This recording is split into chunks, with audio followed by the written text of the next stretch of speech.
The keycard was not hers. Naya figured that out later, much later. In the moment, standing in the hallway of the 14th floor of the Creston Grand Hotel at 11 minutes past 11 at night, with her vision going soft at the edges and the carpet tiles swimming under her feet, she did not figure out anything. She just needed a room. She needed 4 walls and a locked door and a bed, and she needed them in the next 3 minutes before her legs stopped cooperating entirely. She pressed her back against the wall, breathed, counted the doors. The heat had started 6 hours ago, which was 3 days earlier than her cycle predicted. She knew this because she kept a calendar. A real paper calendar, small enough to fit in the inside pocket of her bag, with neat pencil marks that tracked every date, every pattern, every shift. She had been tracking for 2 years. She had never been wrong by more than half a day. She was wrong by 3 days. She reached into her bag with fingers that were not quite steady, and found the small orange prescription bottle she carried everywhere. She shook it. The soft rattle told her what she already knew. 2 left. She had planned to refill it Thursday. Today was Monday. The pharmacy was in her home city, 400 kilometers away. 2 suppressants would not be enough, not for a full cycle. They might buy her time, or they might not. She had to get to a room, take one now, and figure out the rest from a horizontal position with a locked door between her and the rest of the world. The conference lanyard around her neck said her name in small block letters. Naya Ellison. Intern, Meridian Research Group. Assigned to the 3rd floor. Her assigned room was on the 3rd floor. She was on the 14th floor because the elevator she had stepped into had been going up, not down, and she had not realized until the doors opened. She had not corrected the mistake. The 14th floor smelled different from the 3rd floor. She had noticed it the moment the elevator doors parted. The 3rd floor smelled like carpet cleaner and someone's room service order, and the faint chemical warmth of a hotel building doing what hotel buildings do. The 14th floor smelled like cedar, and something colder under the cedar. Something like river water in late autumn, clean and sharp and impossible to name precisely, only to recognize. She had walked off the elevator without deciding to. Now she was standing in the hallway, and her bag was on her shoulder, and she had a keycard in her hand. She looked at the keycard. She did not remember taking it out of her bag. She turned it over. White plastic, no room number printed on it. The Creston Grand used digital keycards without markings. She had been given 2 at check-in. One was in her wallet. This one had been loose in the inside pocket of her bag, and she must have grabbed it without looking. Room 1408 was directly to her left. She looked at the door. She looked at the card. Her body was making arguments that her brain did not have the resources to counter. She slid the card. The lock clicked green. She told herself it was hers. The room was dark when she stepped inside. She found the light panel by the door and touched the lowest setting, just enough to see by. A warm amber glow from the strip lights along the base of the walls. What the light showed her stopped her in the doorway for a full 3 seconds. This was not a standard room.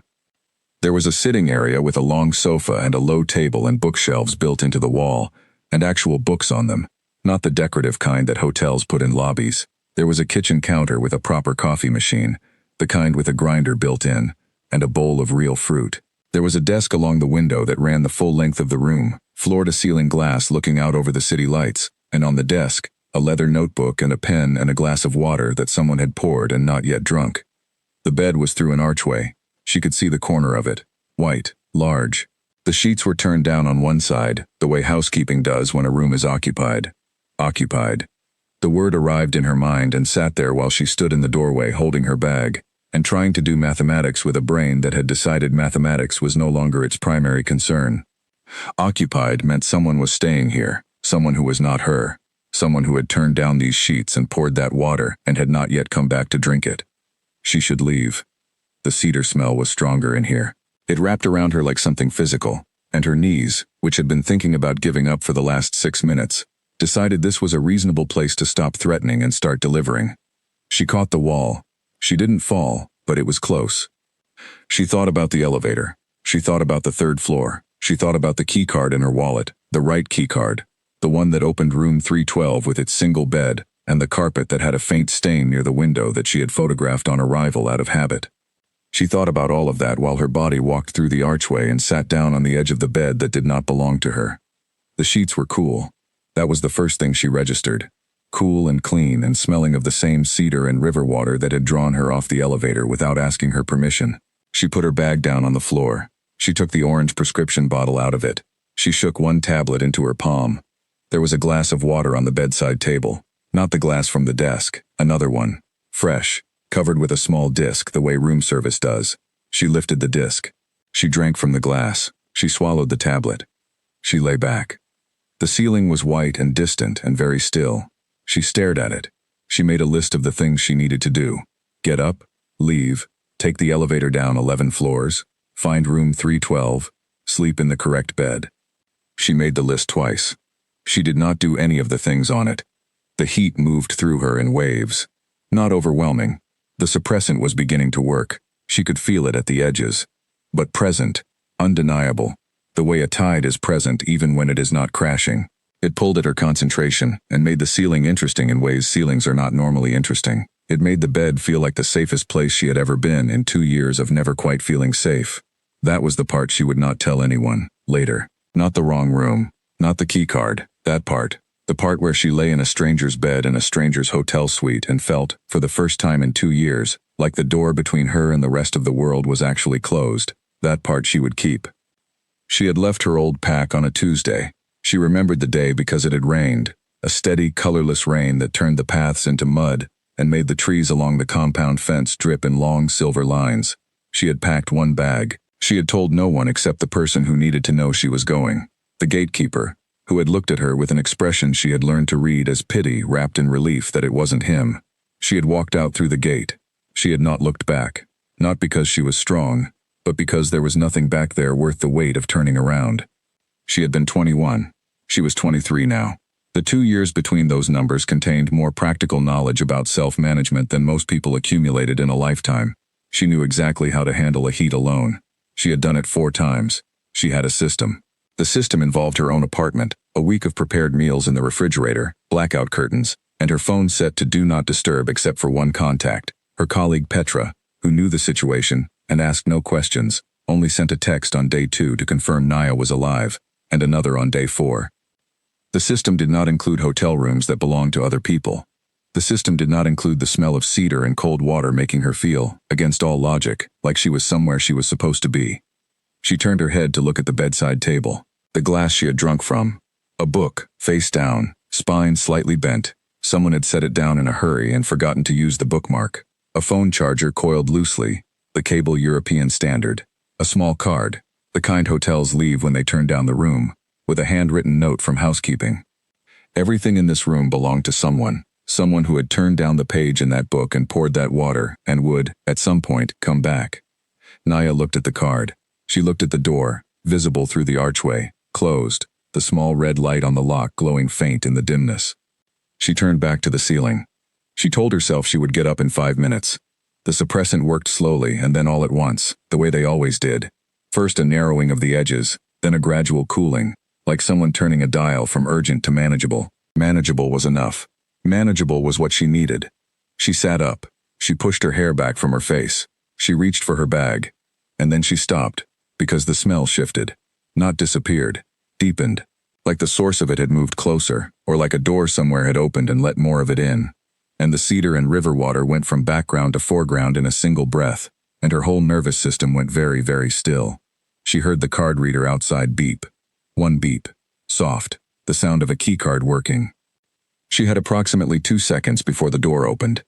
She used both of them to consider running, to consider hiding, to consider every sensible option available to a person who had climbed into someone else's bed, and to realize, with the particular clarity that comes when all options are bad, that she was going to do none of them. The lock clicked. The door opened. Light from the hallway cut a long stripe across the sitting room floor and then disappeared as the door swung wide, and a person stepped inside and closed it behind them in one motion, the way people move in spaces they know by feel. He was tall, that was the first thing. Tall in the way that makes you quietly recalculate the space around a person, the way furniture and doorways seem temporarily smaller. He had dark hair, slightly untidy, as if a tie had recently been removed, and the hair had noted the change in atmosphere. He was wearing a shirt that had once been neatly pressed, and was currently at the end of a very long day. He did not turn on the lights. He walked toward the archway in the dark, moving with the particular confidence of someone who had been in a room so many times that the furniture had become memory, and he made it 3 steps past the sitting area before he stopped. He had smelled her. She knew the exact moment it happened because his whole body changed. Not dramatically. Not the way it would in a story where people react to surprises with large visible gestures. Just a stillness. A recalibration, the way a person stops when something they expected to be empty turns out not to be. He stood in the archway. She sat on the edge of his bed. Neither of them said anything. The city lights came through the floor-to-ceiling window behind her and through the room in a gray-blue light that was enough to see by, barely. And what she could see of his face was an expression she did not have a ready category for. Not anger. Not the kind of surprise that opens a mouth. Something quieter. Something that was deciding, very carefully, what it was going to be. She said the only thing available to her, which was, "I can explain." He said nothing. "The key card," she said. "I thought I had a key card. I thought this was my room. I'm on the 3rd floor." He still said nothing, but his head tilted a fraction, the way a person tilts their head when they are listening rather than just waiting. "I'm not," she said, and then stopped, because she was going to say "I'm not dangerous," which was probably the least convincing thing a person in someone else's bed could say at 11:30 at night, and she knew it. She reached down and picked up her bag from the floor. She put the strap over her shoulder. She stood. Standing was harder than she expected, not dramatically. She didn't sway, she didn't reach for the bed frame. But there was a moment, less than a second, where the room rearranged itself slightly around her, and then settled, and she was fairly sure he saw it, because his posture changed in a way she couldn't exactly describe except that he became, somehow, more present. "I'll go," she said. "I'm sorry, I'll go." He moved out of the archway, not toward her, to the side, clearing the path between her and the sitting room, and by extension the front door. His back was to the city-lit window now. She could see him better, the tiredness in his face, the lines around his eyes that were not old age but something else, something heavier. The shirt collar open one button, a watch on his left wrist, something plain and functional that looked wrong with everything else about him, wrong in the way that things people actually care about often look wrong against everything that is merely expensive. She walked past him. She was nearly to the front door when he spoke. His voice was low, not quiet in the performing way, just quiet in the way of someone who has never needed volume to be heard. He said, "The elevator on this side of the building doesn't go below 4. She stopped. "There's a service elevator at the end of the hall," he said, "left out the door. You'll need the key card you used to get in here to call it. Otherwise you'll have to wait for the main elevator on the east side, which takes about 8 minutes from this floor." She turned around. He was not looking at her. He was looking at the desk, at the untouched glass of water there, with the expression of someone reading something they had already read several times. "How do I get to the east side?" she said. "Down the hall, right at the junction." He paused. "Past the junction there are 2 guards. Tell them room 11408 sent you. They'll let you through." She looked at him for a moment. "Thank you," she said. He didn't answer. He moved toward the desk and picked up the glass of water and held it without drinking, turning it in his hand once, the way people handle objects when their mind is somewhere else entirely. She opened the door. The hallway light fell in. She stepped out. Behind her, the door swung closed with a sound like something being decided. She stood in the corridor for exactly 4 seconds, the key card in her hand, her bag on her shoulder, the cedar smell fading so gradually she almost didn't notice. The way good things always leave, not all at once, but one breath at a time, until you're standing in an empty hallway wondering when it stopped. She turned left. She found the service elevator. She rode it down to the 3rd floor and walked to room 312, and unlocked the door with the correct key card, the one from her wallet, and sat down on the edge of the single bed with the faint carpet stain by the window. She sat there for a long time. She was not thinking about the heat, which was manageable now. She was thinking about a glass of water on a desk, and a man who had told her how to leave without asking her a single question about why she was there. She was thinking that in 2 years of managing everything alone, she had never met anyone who gave her an exit before they asked for an explanation. She lay back on the bed. She stared at the ceiling. The ceiling in room 312 was exactly the same as the ceiling she had been staring at upstairs, white and distant and very still, and somehow completely different. She closed her eyes. She slept. She woke up at 6:14 with the sun coming through a gap in the curtains she had not properly closed the night before, throwing a narrow stripe of yellow light across the bed and right into her face. For 3 seconds she did not know where she was. Then the room assembled itself around her, the single bed, the carpet stain by the window, the conference lanyard on the bedside table, the small orange prescription bottle next to it, and she remembered. The wrong floor. The wrong room. The right-smelling hallway that had pulled her off an elevator she hadn't meant to take. She sat up. She ran through a quick internal assessment, the kind she had learned to do every morning of a heat cycle, methodical and honest. The fever quality was gone. The edges of her thoughts were clear. The suppressant had done its job. She had one left in the bottle. She picked up her phone from the bedside table. 12 messages. 3 from Petra. The first sent at 10 p.m. last night. The second at midnight. The third at 6 this morning. Naya, are you okay? Naya, checking in. Call me when you're up. She typed back. I'm fine. Cycle hit early. Am managing. Conference starts at 9. I'll be there. She put the phone down. She did not think about the 14th floor. She had a rule about not thinking about things that were finished. The rule had served her well for 2 years. She got up. She showered. She dressed in the conference clothes she had laid out the night before in the 3 minutes she had been in this room before the elevator problem. A dark green blouse, gray trousers, flat shoes, her hair pulled back in the way that said I am professional and competent, and I slept perfectly well, thank you. She looked at herself in the bathroom mirror. She looked like a person who had slept perfectly well. She picked up her badge and her bag and her notebook and she went to breakfast. The conference breakfast was in the hotel's second-floor dining space, long tables with white cloths and silver warming trays, and the kind of orange juice that was technically fresh but had been sitting in a pitcher long enough to develop opinions. Naya filled a plate with eggs and toast and sat at the end of one of the long tables near the window and opened her notebook and began reviewing her morning notes. The conference was a regional research symposium, 3 days of presentations and panels and the kind of structured networking that Naya was moderately competent at and privately found exhausting. She was there as the representative of Meridian Research Group's junior division, which in practice meant she was there to take notes and carry folders and speak intelligently to people when spoken to, and to bring back anything useful to the senior team who had decided this particular symposium was not worth their personal attendance.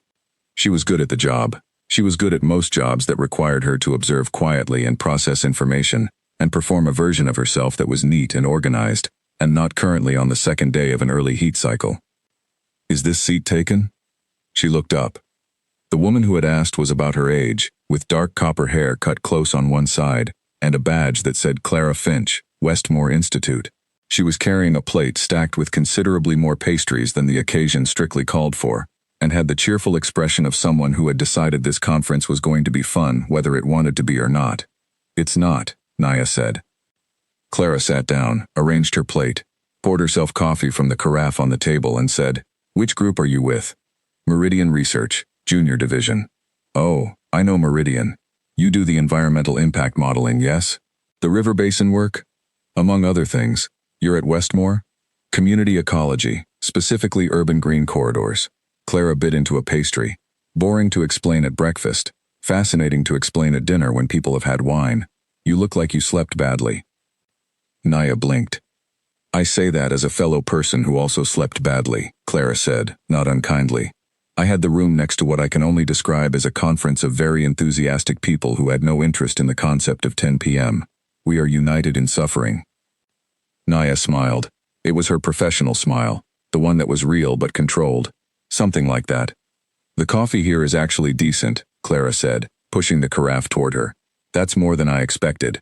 The first panel of the morning was on data standardization across research institutions, which was exactly as interesting as it sounded. But Naya sat in the third row and took excellent notes and asked a question during the Q&A that made 2 of the panelists visibly pleased, and by the time the mid-morning break arrived, she had settled into the competent, forward-moving version of herself that she preferred. She was refilling her coffee near the break table when she saw Petra. Petra arrived in the way Petra always arrived, quickly, from an unexpected direction, materializing at Naya's elbow with the focused energy of someone who had been looking for her. Petra was 30, with close-cut gray-streaked hair that she had been letting go gray since she was 25, on the grounds that it looked distinguished, and life was too short for dye. She was the only person at Meridian Research who knew about Naya's situation, and she had never once made it a larger thing than it was. You're upright, Petra said, by way of greeting. I am. You texted me at 6 in the morning. I texted you back at 6 in the morning. You texted me at midnight. I texted you at midnight, because you went quiet. Petra poured herself coffee. How bad was it? Manageable. It was early, that's all. I handled it. Petra looked at her for a moment, with the particular expression that meant she was deciding whether to ask more questions. She decided against it. You have one suppressant left. I know. I can call Dr. Harwood's office and get a prescription sent to a pharmacy here. I already looked it up. There's a Harwood-affiliated clinic 2 blocks from the hotel. I'll go this afternoon between sessions. Petra nodded. Okay. She paused. You look tired. I'm fine. I didn't say you weren't fine. I said you look tired. Both things can be true. Naya drank her coffee. The data standardization panel was more useful than I expected. I have notes. I'm sure you do. Petra picked up a small triangle of sandwich from the break table. There's apparently some kind of political situation on the upper floors of this hotel. I heard 2 of the venue staff talking about it this morning. Something about a summit. Naya's coffee cup stopped halfway to her mouth. A summit, she said. Interpack political thing, from what I gathered. Very hush-hush, which means everyone is talking about it. Petra bit the sandwich triangle. The venue staff are all quietly stressed. You can tell because they're being overly helpful. That explains the separate elevator bank, Naya said, mostly to herself. What? Nothing. Observation from last night. Petra looked at her. Naya looked back, perfectly steady. The afternoon panel on cross-institutional data sharing is the one worth attending, Naya said. I'll be back by 3. She went to the clinic at 12:30. The clinic was in a narrow building between a dry cleaner and a pharmacy, which was convenient, and the doctor, a thin man in his 50s named Dr. Ellis with the unhurried manner of someone who had been practicing long enough to find nothing surprising, refilled her prescription without commentary and reminded her to eat regular meals and stay hydrated and not to push through a cycle that was presenting unexpectedly. Does yours usually present unexpectedly? He asked, making a note. No, she said. This is the first time. Any changes in environment in the last few weeks? New locations, new social situations, proximity to... I've been traveling for the conference, she said. New city, hotel. He made another note. That can be a factor. The suppressant should hold you through the rest of the week, but if you feel it shifting again, don't wait. He handed her the prescription bag. Take care of yourself, Miss Ellison. She walked back to the hotel with the prescription bag in her hand, and the afternoon sun on the side of her face, and the doctor's words cycling quietly through her mind. Proximity to. She put that sentence away in the same place as the 14th floor and the cedar smell and kept walking. The afternoon passed in its scheduled way. The cross-institutional panel was excellent. She filled 6 pages of notes. Clara from Westmore found her again during the late afternoon break and they talked about urban corridor data for 20 minutes in the way that 2 people talk when they are both genuinely interested in the subject and also relieved to have found someone equally interested. And by the end of it, Clara had given her contact card and said they should compare methodology notes sometime. Naya went back to her room at 6. She changed out of her conference clothes. She ordered room service, a proper meal, soup and bread and a salad, the kind of meal that said, I am hydrated and responsible and my life is under control. She ate at the small table by the window. She reviewed her notes. She drafted the summary email to the senior team at Meridian and read it back twice and sent it. She was very calm. She was very organized. She was very deliberately not thinking about the man on the 14th floor, which meant she was thinking about him in the specific way that happens when you try hard not to think about something, where the not thinking becomes a shape with edges. She thought about the way he had stepped out of the archway to clear her path to the door. Not a large gesture, not a theatrical one, just a step to the side, unhurried, as if the only relevant thing in the room was that she should be able to leave if she wanted to. She thought about the glass of water. She thought about his voice. Low and even, giving her directions without anything in the tone that said you should not be here, not because he hadn't thought it. He had obviously thought it, but he had looked at the glass of water instead of at her, and he had told her how to find the elevator, and that was all. She pushed her salad around. She was being ridiculous. She had been in the man's room for less than an hour. She had probably woken him up or interrupted whatever late-night return from a political summit looks like. He had handled the situation with a minimum of drama and sent her on her way. That was not remarkable. That was what decent people did. She had apparently been around enough people who did not do that she had lost her calibration for what decent looked like. That thought sat in the middle of her chest and did something uncomfortable. Her phone buzzed. Petra, dinner? Group of us going to the Italian place around the corner. She typed back. Maybe tomorrow. Tired tonight. Petra, okay. Eat something. She looked at the room service tray. She had eaten most of the soup. She put the phone down. She was not going back to the 14th floor. That was not something she was considering. She had the correct keycard in her wallet and the correct room on the 3rd floor, and the situation was entirely resolved. She was a person with a system, and the system existed for good reasons, and she had already bent it once this trip, and she was not going to bend it again. She picked up her book. She read 4 pages and could not tell you afterward what they said. She turned off the light. She lay in the dark. The heat was quiet tonight, suppressed and manageable, a low background hum. The sheets in room 312 were clean and soft and perfectly adequate, and the room smelled like hotel laundry and the faint ghost of the previous occupant's shampoo, which was how hotel rooms smelled, which was normal, which was fine. She had a good life. She had a job she was competent at, and a colleague who checked on her, and a doctor who refilled prescriptions without making her feel like a problem to be managed. She had her own apartment with blackout curtains and a refrigerator she stocked herself, and a paper calendar with neat pencil marks. She had built all of that herself, from nothing, in 2 years, and it was solid.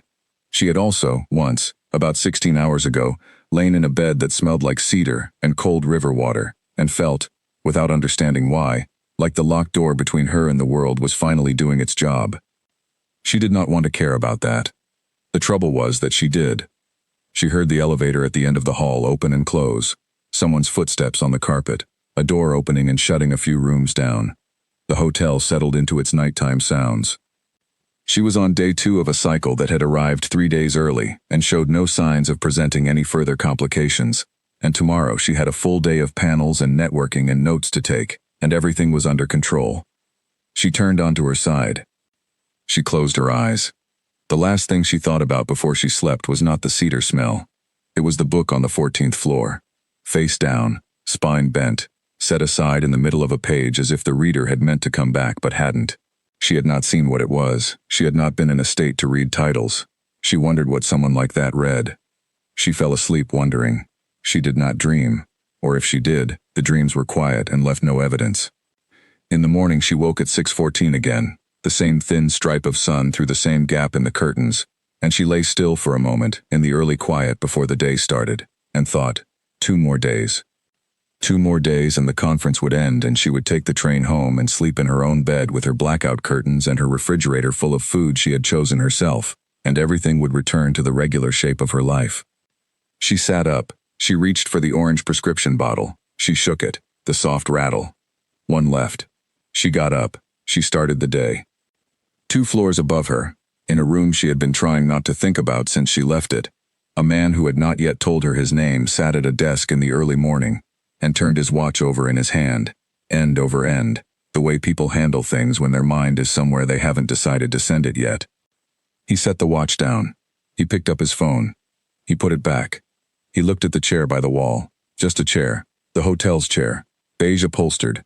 Entirely unremarkable except that he had sat in it last night for 22 minutes doing nothing, which was not something he did. He did not sit in chairs doing nothing. He had not done that in years. He got up from the desk. He went to the kitchen counter and started the coffee machine, listening to the grinder work, watching the light on the machine blink through its sequence. The glass of water she had drunk from was still on the bedside table where he had found it. He had not moved it. He was not going to think about why he had not moved it. He picked up the agenda for the morning summit session and read it without reading it, and the coffee machine finished, and the city outside the window turned from gray to gold, and the day began. His name was Cale Draven, and Naya did not know that yet. What she knew, at 8:47 on the morning of day 3, was that the cedar smell had found her in the hotel lobby. She was crossing from the breakfast room toward the conference hall, notebook under her arm, coffee in hand, mind on the morning panel. The lobby was busy, checkouts happening at the front desk, a group of researchers clustered near the entrance comparing lanyards, the faint noise of the city beginning its day through the revolving doors. She stopped. It was not a dramatic stopping. She did not freeze or stumble. She just stopped, the way you stop when something in your peripheral vision needs to be the main thing for a moment. She turned her head, very slightly, toward the elevator bank to the left. He was walking out of the one elevator that came from the upper floors. She recognized him in the same way she had recognized the smell, not with her eyes first, but with something faster than her eyes. He was in different clothes today, a dark jacket over a pale gray shirt, and someone was walking next to him saying something in a low, rapid voice. A man with close-cut silver hair and the particular posture of a person who delivers information as a full-time occupation. Cale was not looking at his companion. He was looking at the lobby, scanning it the way people scan spaces they are responsible for, efficiently and without particular expression. And then he looked at her. It lasted less than 2 seconds. She knew because she counted them, uselessly and in retrospect. His gaze moved across the lobby, reached her, stopped, and then moved on. But the stop was real, however brief, and in the moment after it she felt the back of her neck go warm, in a way that had nothing to do with the hotel's climate control. He did not slow his pace. His companion was still talking. He walked toward the hotel's private meeting corridor and turned the corner and was gone. Naya looked at her coffee cup. She walked to the conference hall. She sat through the morning panel on integrated environmental modeling, with her notebook open and her pen moving in her hand, and her mind split neatly in two, the professional half taking notes and the other half doing something she was not going to call what it actually was. During the break, Clara appeared beside her. "You have the look of someone who is thinking about something that is not environmental modeling." "I have notes on environmental modeling." "Yes, I can see the notes. They're very thorough. That's why I said you weren't thinking about it." Clara poured herself coffee. "What is it actually?" "Nothing." "That's a very convincing nothing." Clara tilted her head. "Is it a person nothing or a situation nothing?" "You don't have to tell me. I'm just asking because I find it useful to categorize." Naya looked at her. Clara looked back with the open expression of someone who had decided to be genuinely interested in other people as a policy. "Situation," Naya said. "Those are usually worse," Clara said, and handed her a pastry. And that was the end of that conversation. The afternoon had 2 panels and a networking session, and Naya moved through all 3 of them efficiently. She talked to 6 people. She collected 4 business cards and gave out 3 of her own. She asked useful questions and gave useful answers, and wrote things down and performed the version of herself that the conference required. At 4:30, she was waiting for the elevator in the conference wing lobby when she heard her name. Not Naya. Miss Ellison. She turned. The man with the silver hair and the delivery of information posture was standing 3 meters away. Up close he was older than she had thought, mid-50s, with the kind of face that had once been handsome, and had traded the handsomeness for something more durable. He was wearing a suit that cost more than her monthly rent, and he was looking at her with an expression that was precisely calibrated to be unthreatening. She did not find it unthreatening. "Miss Ellison," he said again. "My name is Owen Bracht. I'm the senior advisor to Alpha King Draven." A pause, deliberate. "I'd like to have a brief word, if you have a moment." The elevator arrived. She did not get in. She let the doors close. "What kind of word?" she said. He smiled. It was a good smile, professionally maintained, the kind that had opened doors in many different rooms, a clarifying one, nothing alarming. He gestured toward a seating area to the side of the lobby. 2 chairs, a small table, a potted plant with no opinions. "Shall we?" She sat. He sat. He crossed his ankle over his knee with the ease of someone who was comfortable in all chairs everywhere. "I'll be direct," he said, which was what people said when they were about to be indirect. "There was an incident 2 nights ago on the 14th floor." She said nothing. "An Omega was found in Alpha King Draven's private suite." He watched her face. "The security review has traced the entry to a keycard that was issued to your conference delegation." She kept her face still. She had practice at keeping her face still. "There was a mix-up at check-in. I used the wrong keycard. It was an honest mistake, and I left as soon as I became aware of the situation." "Yes," Owen said. The Alpha King confirmed that. Something in her chest unclenched slightly. She did not let it show. "The difficulty," he continued, "is that the situation has become more complicated than a simple mix-up. These upper floors are home to the delegates of 7 different PACs and their security staff.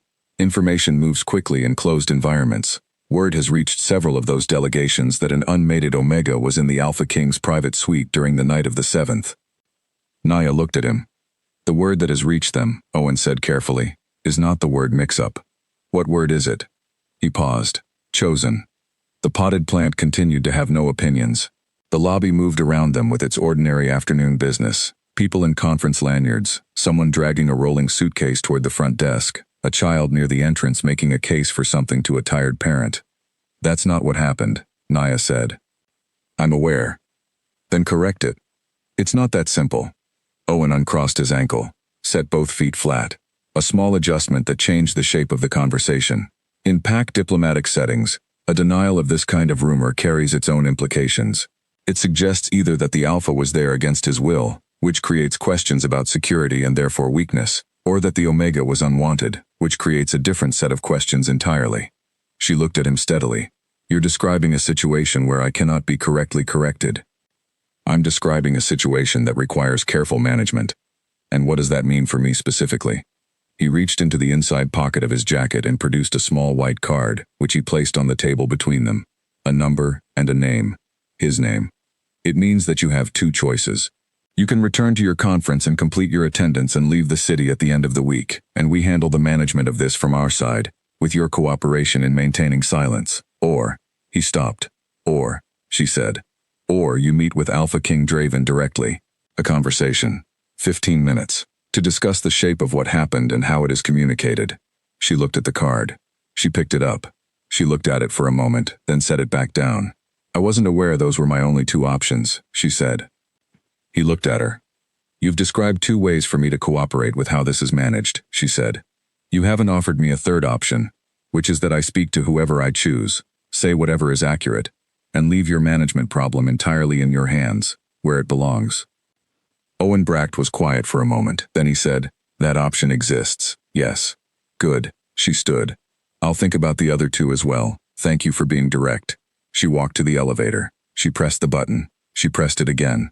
She pressed it a third time, not because pressing it more would make the elevator arrive faster, but because her hands needed something to do, and the button was there. The elevator came. She got in. The doors closed. She let herself breathe. She counted floors. 3, 2, 1. She stepped out into the conference wing lobby and walked to the nearest window and stood looking out at the city for a moment, the late afternoon light coming in orange and long, catching the dust on the glass and turning it gold. Chosen. The word had a specific meaning in pack language. She knew it. She had grown up knowing it. It was not the same as bonded, which was formal and legal and required consent from both parties in about half the jurisdictions she could name. Chosen was older than the legal language. It meant something that the legal language had been built around, the moment an alpha recognized an omega as theirs, or the other way around, or both at once, which was the rarer and supposedly more definitive version. It was not what had happened. She had walked into a wrong room with a wrong keycard because her heat had arrived 3 days early, and the hallway had smelled like somewhere she was supposed to be. That was not the same thing. She turned away from the window. She pulled out her phone and opened her contacts and found the number she was looking for, which belonged to her friend and former flatmate Gwen, who was currently studying pack law at a university in the north and had opinions about everything relevant. She typed, "Quick question. Not urgent, but when you have a minute." Gwen typed back in, 40 seconds. Because Gwen always typed back in 40 seconds.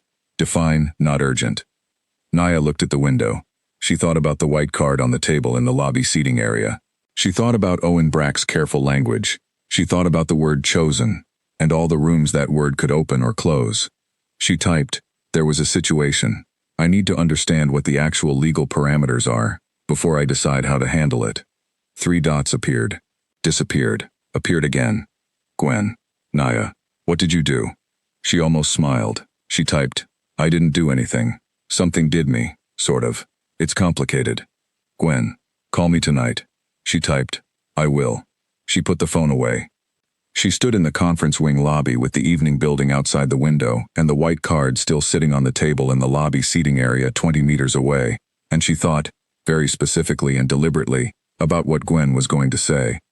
Gwen was going to say, "What pack is this alpha from?" She was going to say, "What are the summit's treaty implications?" She was going to say, "Naya, do you understand what the diplomatic protocol is here? And do you understand what happens if they decide to make this official? And do you understand what your rights are?" Yes, Naya thought, I understand my rights. She understood them because she had read about them, carefully, in the months after she left her old pack. Because leaving had made her aware that she had possessed rights she had not known about, and she had decided she would not be unaware again. She had rights. She also had a situation that was not of her making and was growing more complicated by the hour, and she had a conference panel tomorrow morning, and she had 6 pages of notes on integrated environmental modeling that still needed to be properly organized. She went back to her room. She organized the notes. She called Gwen. Gwen said exactly the things Naya had predicted she would say, in slightly more alarmed tones. She said, "Which pack?" She said, "What are the treaty details?" She said, "Naya, an Alpha King, you understand what that means politically." Naya said, "I understand." Gwen said, "You have 2 years of legal right to independent status, you know that. Nobody can override that. Not even a king." Naya said, "I know." Gwen said, "But Naya, if they choose to apply diplomatic pressure?" Naya said, Then that's a diplomatic problem, not a personal one. Gwen was quiet for a moment, then, "You sound very calm." "I am calm." "You also sound like you've already decided something." Naya looked at the ceiling. Room 312, white and still. She thought about a man who had stepped to the side of an archway so she could walk through it, who had looked at the glass of water instead of at her, who had given her the information she needed to leave without asking her a single thing about why she was there. She had not said these things to Gwen. "I've decided that tomorrow morning I'm going to attend the panel on cross-sector data sharing," she said, "and in the afternoon I'm going to think about my options. And tonight I'm going to sleep." "And the senior advisor?" "I left his card on the table." Gwen made a sound. "Naya, I know. At least let me send you the legal statutes. The ones about pact territory and consent rights during. Send them. I'll read them tonight." She read them that night. They were 16 pages and she read them twice, methodically, making notes in her small paper calendar in the margins of the days she was not yet in. Gwen had annotated several of the most relevant clauses, which was kind of her and also characteristically useful. The statutes were clear. She had rights. She also existed in a world where rights and power were two different things, and she had known that since she was 17. She put the calendar down. She had made a decision somewhere between Gwen's second and third point. She was aware of this, aware that her brain had assembled the decision from the pieces available while her mouth was saying sensible things, and her hands were holding her phone steadily. The decision was not silence. The decision was not 15 minutes with an alpha king on his advisor's terms. The decision was something else. Something she had not done in 2 years, which was to walk into a complicated situation rather than around it. She turned off the light. The city outside her window was doing what cities do at night, its lights running on without noticing her, and somewhere above her, 11 floors up, a man was either asleep or awake in a room that had contained her briefly, and still contained the glass she had drunk from, which she knew because she had not heard it mentioned, and somehow felt sure it was still there. The way you feel sure about small specific things sometimes with no reason and no proof. She was going to talk to him. Not to Owen Bracht, to him directly. Because he had been in that room and she had been in that room and whatever happened next would be built on something, and she would rather it be built on something real than something managed. She was aware that this was a decision with very large potential consequences. She was also aware that the only other option was to spend the rest of her life managing around the edges of things that needed to be looked at directly. And she had been doing that for 2 years, and she was tired of it, in a way she had only recently let herself know. She closed her eyes. She slept. At 6:14 the sun came through the curtain gap. She got up, she dressed. She did not cross the lobby looking for him. She went to breakfast and sat with Clara and talked about corridor data, and the coffee was still decent. But when the elevator opened at 8:15 and the silver-haired man stepped out and saw her across the lobby, she did not look away. She held his gaze for 3 seconds. Then she turned and walked to the conference hall, and she let him understand, because she was fairly sure he was good at his job, that she had made a decision, and the decision was not the one he had offered her. He would tell Cale Draven. Good. Let him wonder what it was. Owen Bracht delivered the report at 7 in the morning, standing in the doorway of the 14th floor meeting room, with a folder in his hands, and the expression of a man who had spent the night revising his expectations. He said, "She left the card on the table." Cale was at the window. The city was doing its morning thing below, gray turning to gold, the first commuter trams moving on the tracks far down on the main street. He had been awake since 5:15. He had told himself this was because of the summit, which had 3 difficult sessions scheduled today, and one of them involved a pact delegation whose head had the political instincts of a man who had decided the best strategy in all negotiations was to behave as if no one else in the room was intelligent. He had told himself that 3 times. "She left it," he said. "Yes, I confirmed this morning. The card is still on the table in the lobby seating area." "Did she say anything?" "She said she wasn't aware those were her only 2 options." Owen paused. "And that my management problem was mine, not hers." Cale turned from the window. Owen continued before he could speak. "She also held eye contact with me across the lobby for 3 seconds this morning, before going to her conference. Which, in my professional assessment, means she has decided something and it isn't either of the options I gave her." Cale looked at him. "She's not going to silence, and she's not going to 15 minutes on our terms," Owen said. "And she's not going to press the situation from her end either. She's going to wait and see what we do." "Why?" "Because she's smart." Owen put the folder on the table. "And because she has legal standing that she knows about. I could tell from the way she spoke. Someone has been advising her, possibly legal counsel, possibly someone in her network. Either way, she's not operating blind. Cale sat down at the head of the table. He pulled the folder toward him and opened it. The morning's agenda, 7 items. He looked at all 7 and saw none of them. What do we actually know about her? He said. Owen was quiet for a moment. This was not the question he had been expecting. Ms. Nia Ellison, 23, employed as a junior researcher at Meridian Research Group. Attended the conference as a representative of their junior division. Home city about 400 kilometers from here. Single, unaffiliated. Unaffiliated. No current PAC connection. That's on record. Cale turned the folder closed without reading any of it. He put both hands flat on the table. She had the wrong keycard. Yes. She was in her heat, and she had the wrong keycard, and she ended up on the wrong floor and in the wrong room. That's the accurate account of it, yes. And now there's a diplomatic situation. He looked at the table. And she's 23 years old and unaffiliated and at a research conference. Owen was quiet. Tell me what the council is saying, Cale said. Owen took the chair at the near end of the table and sat with his elbows on his knees, which was what he did when he was about to be honest rather than diplomatic. The council is saying it needs to be formalized or denied. Formalized has significant political advantages given the current treaty landscape. Denied has risks, as I discussed with you yesterday. He paused. The council is also saying that an unaffiliated Omega who has been in the Alpha King's private suite during a heat cycle presents a biological reality that the treaty partners are going to have opinions about, regardless of what we officially say. The treaty partners can have opinions. They will. And some of them will interpret our silence on the matter as confirmation. Cale stood up. He went back to the window. He did this when he was thinking, the window being preferable to the walls in that it gave him something to look at that was not the room he was in. What does she want, Owen, in your read of it? To be left alone to do her conference. Besides that. A pause. To not be managed. Owen said it carefully, like someone placing an object down precisely. That's my read. She's not afraid of the situation. She's annoyed by it. Not at you or at me specifically. At the structure of it. At the fact that she walked into a wrong room and now there are advisors having opinions about what that means. Cale looked at the city. She's right to be annoyed, he said. Owen did not disagree. What time does her conference session end today? The final afternoon panel ends at 5:15. Cale nodded once. He picked up his phone from the table and turned it in his hand. I want to talk to her. I can arrange a meeting through. Not through you. He looked at Owen. I made a decision in that room 2 nights ago when I chose to sit in the chair and wait instead of having security remove her. That decision has consequences. She should hear those consequences from me, not from my advisor. Owen looked at him steadily. She's not going to be easy to talk to. Good. He picked up the morning agenda and finally read it. I haven't had an easy conversation in 4 months. He went through the day's sessions with the part of his mind that was competent at summit negotiations, which was most of his mind.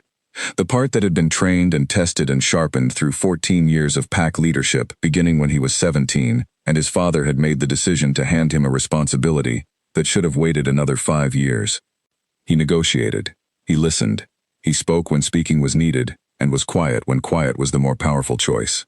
He read the delegate from the North PAC correctly at 9:17, and used that reading to move the morning session toward the outcome they needed, without the other delegation knowing it had been moved. He was good at this. He was good at it the way some people are good at difficult things. Not with joy, exactly, but with the particular satisfaction of a skill deployed correctly. At 1 in the afternoon, he sat in the 14th floor private dining room and ate lunch across from Owen and 2 members of his inner council, and listened to them discuss the diplomatic optics of the Ellison situation, and said nothing. He ate his soup. He noted that the soup was oversalted. He made a mental note to mention this to the hotel manager, which he would not actually follow through on because it was not the kind of thing he spent time on, but the noting of it gave his mind a specific small object to hold while the rest of him sat through the conversation. At 4 in the afternoon, Owen put a note on the table in front of him during a break between summit sessions. The note had a room number on it. He tucked it into his jacket pocket without reading the second line, which Owen had clearly added as a caution. He did not need the caution. He changed out of his summit jacket at 5. He put on the dark jacket, the one that did not have anything on the lapels, the one that did not announce anything. He took his phone and nothing else. He took the private elevator to the lobby level. The conference wing lobby was still active at 5:20, people milling through it with lanyards and tote bags, the late afternoon light coming through the glass at a low angle. and making everything look slightly more significant than it was.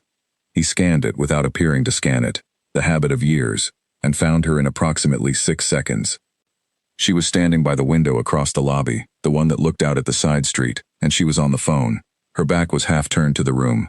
Her other hand held her conference notebook against her chest, not opened, just held, the way you hold something familiar when your attention is somewhere else. She was wearing green, the same dark green from this morning, a blouse over gray trousers, conference clothes, not attempting anything. Her hair was back. She was talking into the phone with the particular stillness of someone who is listening more than speaking. He crossed the lobby. She heard him coming. He saw the moment she heard him, a slight realignment of her posture, the kind that happens before a person turns around, the body recognizing something the eyes haven't confirmed yet. She said something quiet into the phone and lowered it and turned. She looked at him for a moment. He had told himself, upstairs, in the logical and prepared part of his day, that the situation was straightforward. He needed to speak with her. He would say what needed to be said. She would respond. They would reach an understanding. Looking at her now, in the lobby, with the afternoon light doing what it was doing, he noted that the situation was possibly not as straightforward as the logical part of his day had believed. "Ms. Ellison," he said. "Mr. Draven." She had done her research, which he had expected. Or is it Alpha King? I'm not sure of the correct address. KL is fine. She considered this without expression. Naya. A pause.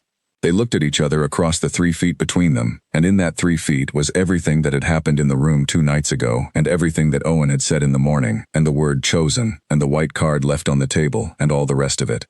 "I'd like to have a conversation with you," he said. "Not a managed one, just a conversation." She looked at him for a moment. Then she looked at the lobby around them, the people moving through it, the conference lanyards, the rolling suitcase someone was dragging toward the front desk. "Not here," she said. "No. Your floor?" "There's a library room on the 12th, neutral territory. It's empty at this hour." "I know where the 12th floor is," she said, which told him that she had done more than research his name. He did not smile. He wanted to. He didn't. "After you," he said. They walked to the elevator. They stood side by side while it rose 2 floors, which was a very short ride that somehow took a noticeable amount of time. She held her notebook against her chest the whole way and looked at the elevator doors, and he looked at the floor number display, and neither of them said anything. The library room was small, 4 walls of shelves with actual books on them, a round table with 2 chairs, a reading lamp in the corner already switched on, the kind of room that hotels build and almost no one uses, which was exactly what he needed. She sat down. He sat across from her. She put her notebook on the table between them, closed, a border she had not drawn dramatically but had drawn. "Your advisor told me 2 options," she said before he could speak. "I didn't take either of them. I know, that's why I'm here instead of him." She looked at him steadily. Her eyes were dark brown and direct in a way that reminded him of something he couldn't place. The quality of looking at someone who has decided that honesty is the most efficient tool available. "What actually happened?" she said. "I want to say it clearly, so we're working from the same facts." "Go ahead." "I had a wrong keycard. My heat started early. I ended up on your floor, in your room. I was there for less than an hour. You came back. You didn't ask me to leave immediately. You gave me directions and I left." She paused. "That's the accurate account." "Yes," he said, "that's the accurate account. Your advisors have told several of the summit delegations a different story." "No." His voice was level. "They have not corrected the story that the delegations created from what limited information they had. That's different." She considered this. She was fair about it. He could see the fairness, the small adjustment of her expression that meant she was taking the distinction seriously rather than dismissing it. What's the political reality? 7-pack delegations. At least 3 of them have now reached a conclusion that is not accurate, but that is beneficial to the treaty negotiations in several specific ways. "Beneficial to you?" "Yes." "What happens if you correct the conclusion?" He told her. He told her straightforwardly, the way he would tell Owen or his counsel, without softening it or managing it. He told her about the treaty implications and the 2 packs that would use a denial to argue weakness, and the 1 pack that had been looking for a reason to pull from the negotiations for 6 months. He told her that none of this was her problem to carry, and that he was not telling her so that she would carry it. She listened. She did not interrupt. She asked 1 question at the end, a precise one, about the legal difference between a denial and a clarification in pack diplomatic language, and he answered it. She looked at the table. He waited. I didn't come to this conference to be part of a political situation, she said finally. I know. I came because my company sent me and I do my job well. I know that too. She looked at him. How? I asked about you. Not through official channels. I asked Owen, who is discreet. He paused. You asked a question during the morning panel on standardization that two of the panelists mentioned at dinner. They didn't know you were connected to any of this. They just mentioned that a junior researcher from Meridian had asked the most useful question of the session. Something in her face shifted. Not softened exactly. Something more like recalibrated. You're trying to make me feel like a person instead of a situation, she said. You're already a person, he said. I'm trying to make sure you know that I know that. She was quiet for a long moment. The reading lamp in the corner made a small warm circle of light that reached them both, and outside the window the city was doing its early evening business, and the books on the shelves stood in their silent rows, and between them on the table was her closed notebook, which she had not opened once. What do you want from me? She said. He thought about how to answer. He had practiced an answer to this question, upstairs, in the logical part of his day. The practiced answer was about diplomatic alignment and manageable outcomes, and her cooperation in maintaining discretion. He did not say the practiced answer. He said, I want you to have accurate information about what you're in the middle of, so that whatever you decide, it's a real decision. She looked at him for a long time. Then she reached across the table and opened her notebook to a clean page. She said, all right, tell me everything, from the beginning. He told her. It took 40 minutes. She wrote things down in neat small handwriting, not everything. Key points, questions to research, the names of the relevant treaty clauses. She asked 6 more questions, all of them specific, none of them personal. When he finished, she looked at what she had written, and then at him. I need to think, she said. Take the time you need. I have until tomorrow evening. My train home is at 8. He nodded. She stood. She picked up her notebook. She looked at him one more time, and he looked back, and whatever was in the air between them in that library room was not the political situation, and was not the wrong room, and was not any of the things that had gotten them here. It was something that lived underneath all of those things, and was older than any of them. She said, you could have had your security take me out of the room. Yes. Why didn't you? He looked at her. He thought about the practiced answer to this question as well. He thought about the accurate one. He said, because you were managing something alone that should not have required managing alone. She held his gaze for 3 seconds. Then she walked out of the library room. He sat at the small round table for several minutes after she left, in the lamp's warm circle, with the city going on outside the window, and he thought about the glass of water that was still on his bedside table upstairs. He thought about the particular quality of quiet a room takes on when someone has just left it. He got up. He went back to his floor. He had 2 hours until the evening summit dinner. He used them to review the treaty documents he had already reviewed twice. He made 2 amendments and sent them to Owen. He changed his jacket. He did not move the glass. She told no one about the library room. Not Petra, who would have said everything at once and all of it correct. Not Gwen, who would have pulled out the legal statutes again and started reading them in a new order. Not Clara, who would have listened with enormous attention and then offered a pastry, which was both kind and insufficient for the category of thing Naya was currently processing. She went back to her room. She put her notebook on the table.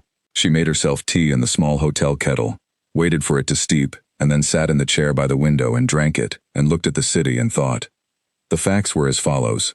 She was in the middle of a political situation created by a wrong keycard and an early heat. The situation was real and had real implications for 7 PAC delegations and at least 2 treaty negotiations. She had no responsibility for creating it. She had a legal right to walk away from it. The consequences of walking away would be absorbed by people much more powerful than she was, which was neither her problem nor her fault. Those were the facts. The facts did not include 40 minutes in a library room with a man who had answered every question she asked and had not once attempted to manage what her face was doing while she listened. Who had said, without being asked and without apparent strategy, "You're already a person." Who had told her about the panelists mentioning her question, which had nothing to do with the political situation and everything to do with something she had not been prepared for. She drank her tea. She thought about what she actually knew about Cale Draven, which before tonight had been whatever Gwen's legal contacts had found, and whatever the conference hotel's local political reputation told her. Alpha King of the Draven Pack, one of the largest in the Northern Territories, 14 years in leadership, early start. His father had been difficult. There were opinions about how difficult. The pack under his leadership had been by most accounts stable, which was the word used when the alternative was not, and was therefore more than the word suggested. She did not know him. She knew his situation, and she knew his title, and she knew that he had stepped to the side of an archway so she could leave, and she knew that his voice was low and even, and had never once in 40 minutes risen with anything she could call pressure. She was 23 years old, and she was smart enough to know that 40 minutes in a room was not enough to know a person. She was also smart enough to know what it felt like when someone was performing steadiness versus actually having it, and which one she had been sitting across from. She turned her tea mug in both hands. The train home was at 8 tomorrow evening. The final conference session ended at 5.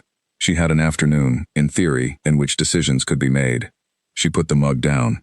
She picked up her phone and called Gwen. Gwen answered on the second ring. "Tell me what happened." "I talked to him." A pause. "Him as in the Alpha King?" "Yes. Not the advisor. The advisor offered me 2 options I didn't like. I left his card on the table. Kale, Alpha King Draven, came to find me himself." The silence on Gwen's end had a specific quality. The quality of a person arranging a large amount of information into a new shape. "What did he say?" She told her. She told her accurately and in the order it happened, the way she always told Gwen things, because Gwen's value as a person to tell things to depended on her receiving accurate information, and Naya had never seen the point of editing the things she said to the people she trusted. When she finished, Gwen was quiet for 10 seconds. "Then, he told you about the treaty implications without asking you to protect them?" "Yes. He gave you the full picture and then said, 'Take the time you need.'" "Yes." Naya, a breath. "That's not how this normally works." "I know." The standard play in this situation is managed information and a clear outcome they've already decided on. What he did, giving you the actual diplomatic detail and then stepping back. That's either very sophisticated or very honest, and the two are hard to tell apart from the inside. "I know," she said again. "What does your gut say?" She looked at the window. The city lights were coming up now, the blue hour between afternoon and dark, that particular quality of light that made everything look like a beginning of something. "That he's someone who has spent a long time in rooms where everything was a strategy," she said slowly, "and is tired of it." Gwen was quiet. "That's a read," Naya said, "not a fact." "Reads count," Gwen said. "Yours especially." A pause. "What are you going to do?" "I don't know yet." "You have until tomorrow evening." "I know. Whatever you decide." "I know, Gwen." "I'm on the other end of the phone." "I know. Thank you." She hung up. She finished her tea. She went to bed at 10 and lay in the dark and ran the conversation back through her mind the way you run a piece of music back to find where the key changed, looking for the moment, the inflection, the word that was doing something other than what it appeared to be doing. She found exactly one. When she had asked him why he didn't have security remove her from the room, he had said, "Because you were managing something alone that should not have required managing alone." That sentence had more in it than the obvious thing. She had heard it the first time. She was hearing it again now. He had not said, "Because it would have been cruel," not, "Because I felt sorry for you," both of which were things someone might say from a position of looking down at a situation. He had said "should not have required," which was different, which was a sentence that knew what the situation had cost her, without making the cost into a drama. She closed her eyes. She slept. She woke at 6:14. She dressed. She went to breakfast and ate eggs and toast and drank coffee, and did not go looking for cedar smells in hotel lobbies, and attended the final morning session of the conference, and took 15 pages of notes, which was the most thorough note-taking she had done all week. At lunch she sat with Clara, who was talking about her journey home and her research into urban corridor connectivity in mid-sized cities, and Naya listened genuinely, because Clara's work was genuinely interesting, and they exchanged 3 more contact details and made 2 concrete plans to compare methodology. And at the end of lunch Clara said, "Whatever you're deciding, it looks like you've already decided it." Naya looked at her. "I don't mean that in a prying way," Clara said. "I just notice people. It's the corridor research. You spend enough time watching how populations move through spaces and you start reading people like traffic." She smiled. "You've been very still all morning. The kind of still people are when they've settled something." "Have I?" "Yes." Clara picked up her coffee. "I think it's something brave." She said it simply, without emphasis, and then turned the subject to the afternoon session, and Naya was grateful. At 4:30, she went back to her room. She changed out of her conference clothes and into her own clothes, jeans and a cream-colored shirt and her own jacket, The one she had traveled here in, the one with the inside pocket, where she had found the wrong keycard 3 nights ago. She put the wrong keycard on the table. She looked at it for a moment. She picked it up and put it in her pocket. She went to the elevator. She pressed the button for the 14th floor. She had not notified Owen Bracht. She had not called ahead. She stood in the elevator as it rose 11 floors and held the wrong keycard in her jacket pocket, and did not let herself rehearse what she was going to say, because the thing she had learned about rehearsing was that it was preparation for a version of a conversation that would not happen, and then you spent the actual conversation managing the gap between the version and reality, which used energy you needed for the reality. The elevator opened on the 14th floor. The cedar smell was there immediately, which she had expected, and which her nervous system treated as an event regardless. She walked to the door of room 1408. She stood in front of it. She knocked. 30 seconds. She counted them. She was on 24 when she heard movement on the other side. Unhurried movement, not startled. The movement of someone who had been stationary and was now coming toward a door. The door opened. He had no jacket on. He was in the same gray shirt from this morning, sleeves rolled to the elbow, the collar open. He had clearly been at the desk. There was a pen in his hand that he had brought without thinking. He looked at her. She said, "I've made a decision." He stepped back from the door. He gestured toward the sitting area. She walked in. The room was the same as it had been 3 nights ago. The bookshelves, the long desk, the city through the floor-to-ceiling window. The book on the nightstand was face up now, she noticed. It had a bookmark in it. She could see the cover from here. It was a book on watershed management. She almost smiled. She sat on the sofa. He sat in the chair across from it, the one that was not the chair by the wall, the neutral chair, the one that sat across from, rather than monitoring from. "Tell me," he said. "I'm not going to silence," she said, "and I'm not going to let Owen Bracht manage what people think happened, but I'm also not going to make a statement or take any action that makes the treaty situation worse." He listened. "What I'm going to do," she said, "is leave tomorrow evening, and I'm going to go home and live my life. And if someone asks me directly about the summit, or about what happened in this room, I'm going to give an accurate answer. Which means I'm going to say that a keycard mix-up put me on the wrong floor, and that the Alpha King handled it with more decency than I expected, and that there is nothing further to add." A pause. "That's it," she said. He looked at her steadily. "That protects nothing diplomatically." "I know. It also contradicts nothing diplomatically." "I know that too." She met his eyes. "It's accurate, that's what it is. What the delegations do with accurate information is their problem." He was quiet for a moment. "Owen is going to find this frustrating," he said. "Probably. He's going to say it leaves everything open." "Everything is already open," she said. "I didn't create that. I'm not going to close it in a way that isn't true, and I'm not going to keep silent about something I have no reason to be silent about." "No," he said. "You don't have a reason." She looked at him. He looked at her.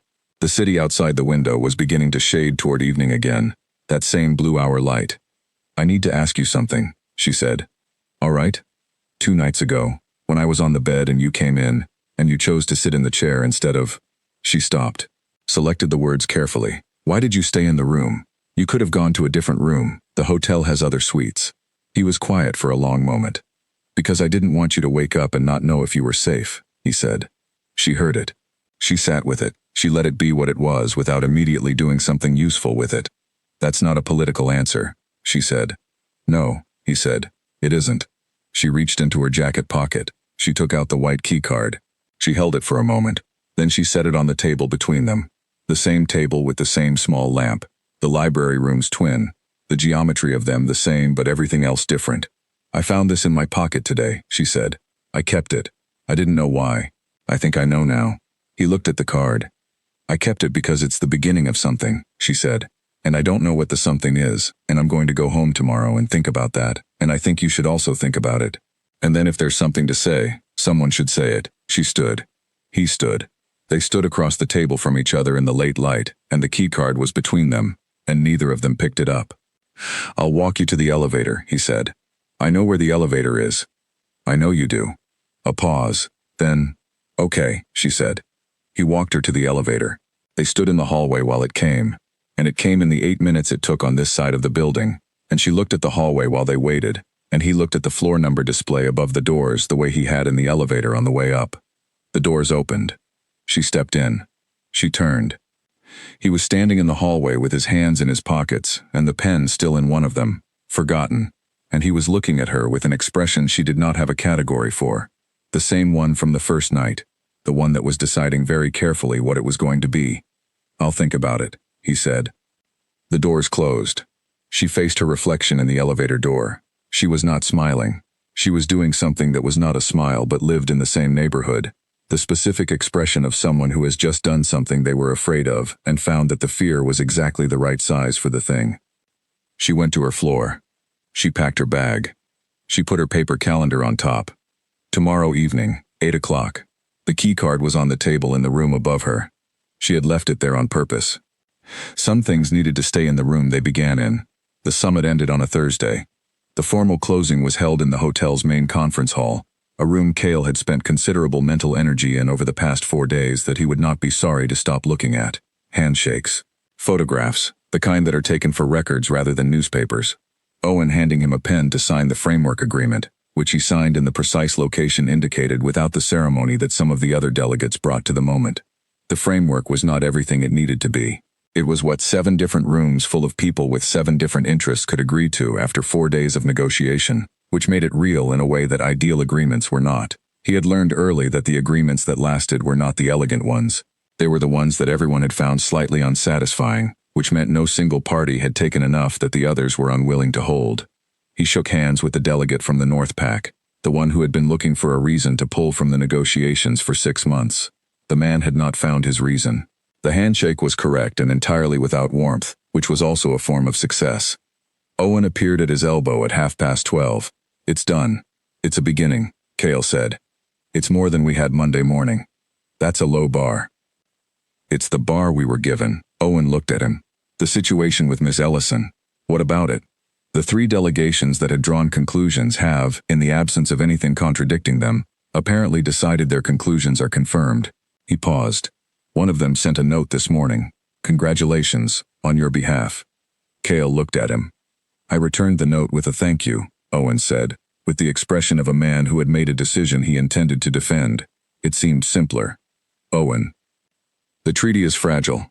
Congratulations is easier to absorb than a correction right now. The treaty is signed. Signed and fragile are not the same thing. The first 6 months will determine whether it holds." Owen's voice was even. "I am not saying this is a situation that can remain unaddressed. I am saying that today was not the moment to address it, and next week is not the moment either." Cale looked at the room. The handshakes were continuing around him, the formal conclusion of 4 days working its way through the usual rituals. A photographer from somewhere was documenting the whole thing. The South Pack delegate was talking to someone in the corner with the relieved animation of a man who had been tense for 4 days and had now released it all at once. "She went home yesterday," he said. "I know." Owen straightened his jacket. "She took the 8 o'clock train. Did she contact you before she left?" "No." Owen paused. "She did not contact me at any point after our conversation in the lobby." Cale thought about that. He thought about the white keycard on the table in his room, which he had found when he got back last night, and which he had picked up and held for longer than was necessary, and then placed in the desk drawer.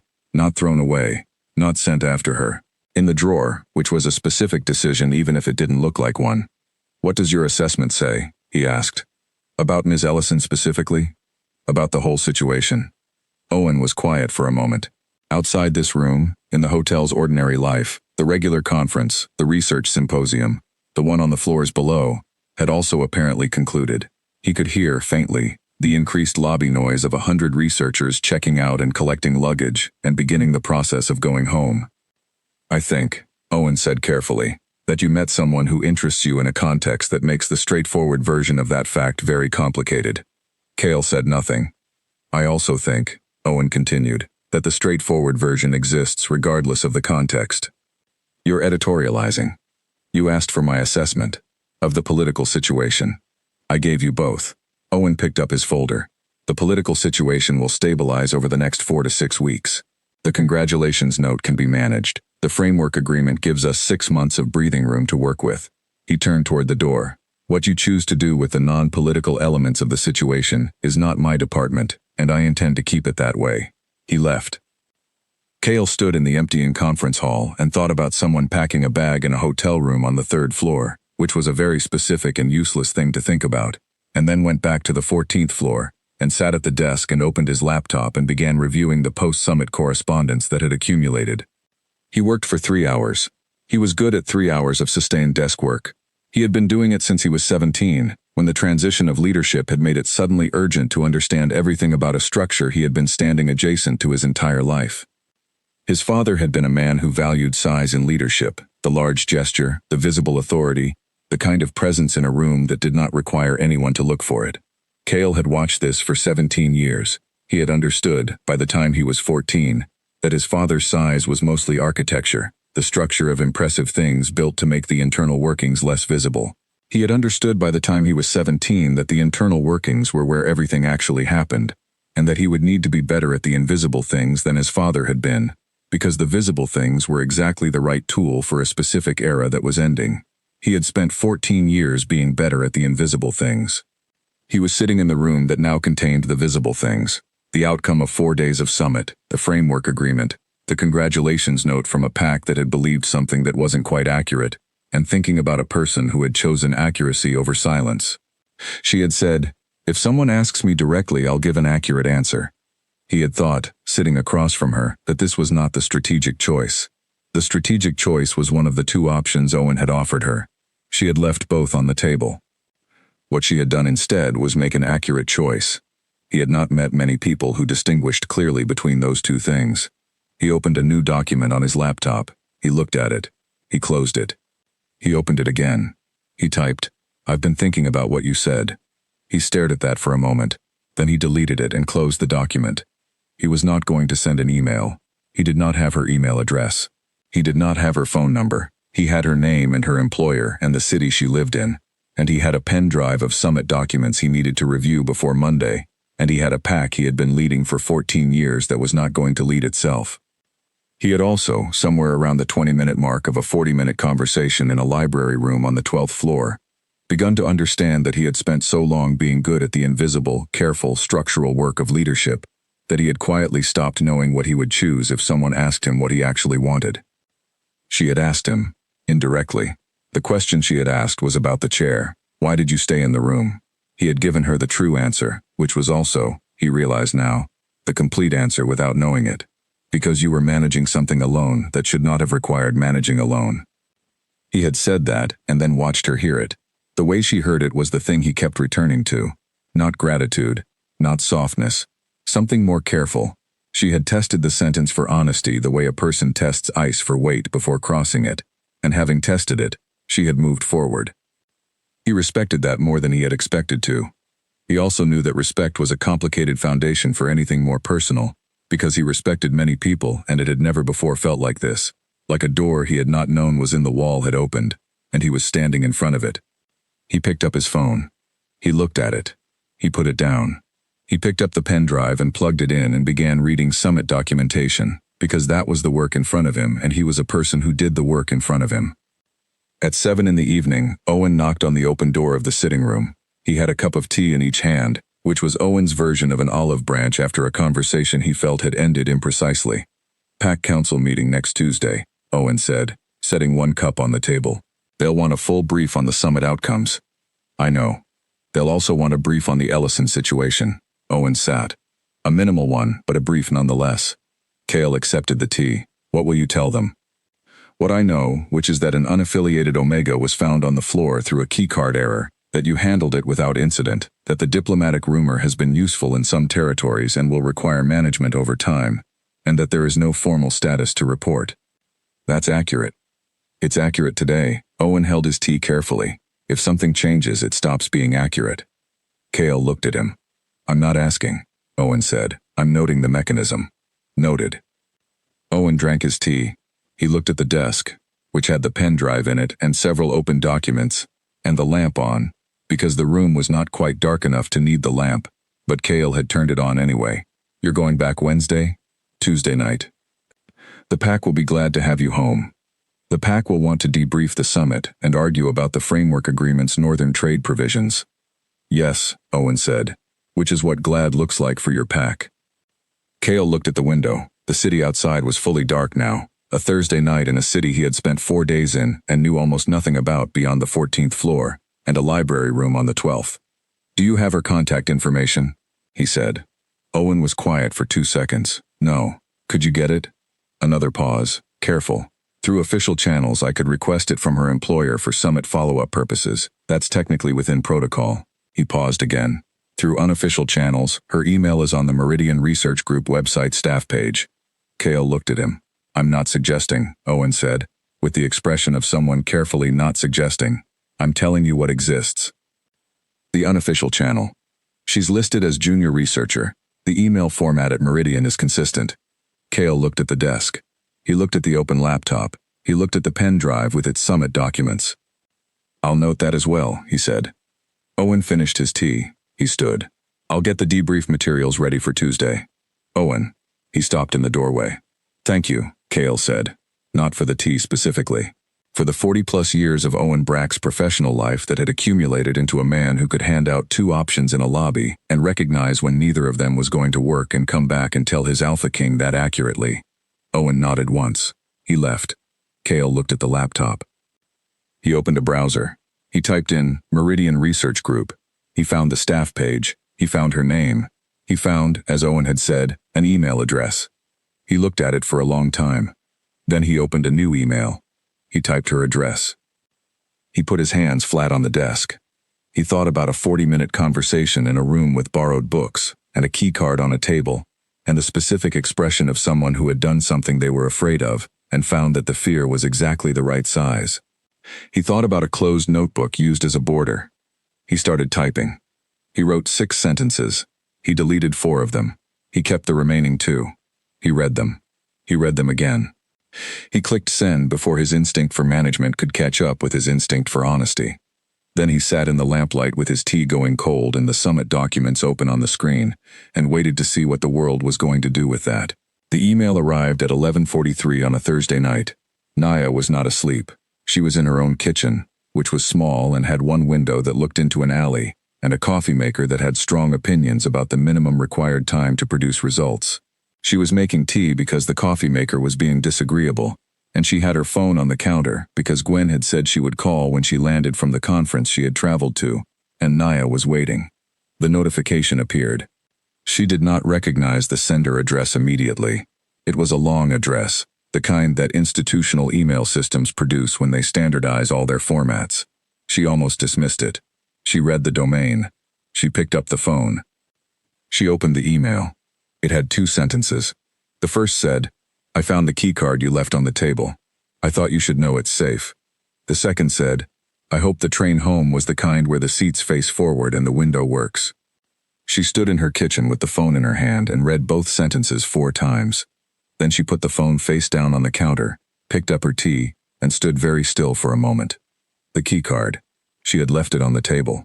She had walked out of room 1408 and left the keycard on the table between them, and he had found it, and he had sent her an email about it at 11:43 at night, with 2 sentences, one of which was about a train seat. She picked the phone back up. She read the email a 5th time. She was looking for the strategy, the thing underneath the words, the management play, the angle that the sentences were advancing from behind their very ordinary surface. She was looking for it with the particular thoroughness of someone who had learned that things with pleasant surfaces are worth examining carefully. She found nothing. It was an email about a keycard and a train seat. It was 2 sentences. It was the kind of thing a person wrote when they wanted to communicate something, and also to give the receiver every possible option to receive nothing from it. She thought about that. She sat down at the kitchen table, small, round, bought secondhand and refinished herself over one determined weekend 2 years ago, the first piece of furniture she had owned that was entirely her own decision. She set her tea down. She put her phone next to it. She looked at the far wall, which had one painting on it, a small landscape she had found at a market, mostly gray-green with a yellow edge where the sun was coming over a hill somewhere. She had built her life very deliberately.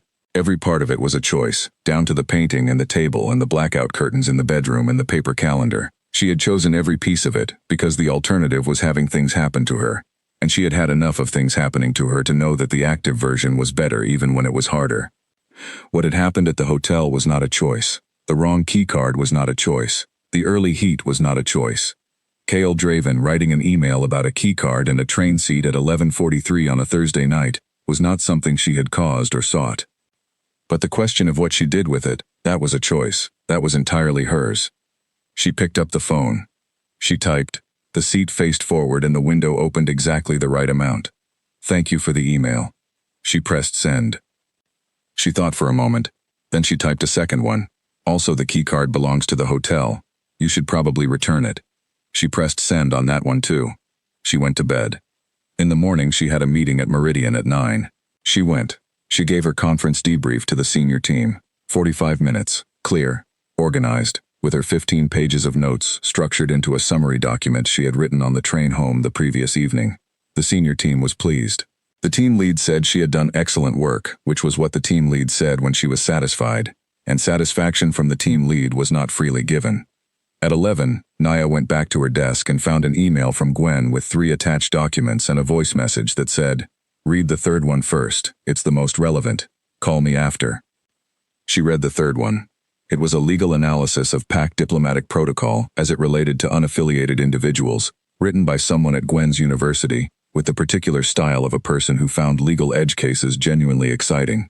It was thorough and occasionally difficult to read but ultimately clear. She had rights. They were specific, and one of the most important of them was the right to be addressed directly rather than through intermediaries. She thought about Owen Bracht in the lobby, and the card on the table. She thought about the library room and 40 minutes of direct conversation. She went to lunch. She came back. She had 4 emails to respond to. She responded to 3 of them. The 4th one was from the Draven PAC's official correspondence address, different from the one the email had come from last night, with a different format but unmistakably the same sender in its brevity. It said, "The hotel concierge has been notified about the key card." They seemed relieved. She read it. She thought about a concierge receiving a call about a key card from an Alpha King and the expression that would produce. She typed back, "I imagine so." She paused. Then she added, "Are you in the middle of summit debrief?" He answered in 12 minutes, always. She smiled at her desk. She did not notice she was doing it until Petra walked past and said, without stopping, "That's a new expression for a Tuesday afternoon." "Conference notes," Naya said. Petra did not believe this, but was sufficiently discreet to keep walking. The correspondence continued in the way of things that begin without a name and acquire one slowly. It was not what she would have called frequent, twice a week at most, sometimes less. It was also not occasional in the way of purely professional exchange, which would have had purpose in each message, and nothing between the purposes. These had space between them. He mentioned a PAC council meeting with the phrasing of someone describing weather, a thing that is happening and will continue to happen and does not require commentary. She mentioned a colleague's presentation she had attended and found more interesting than expected.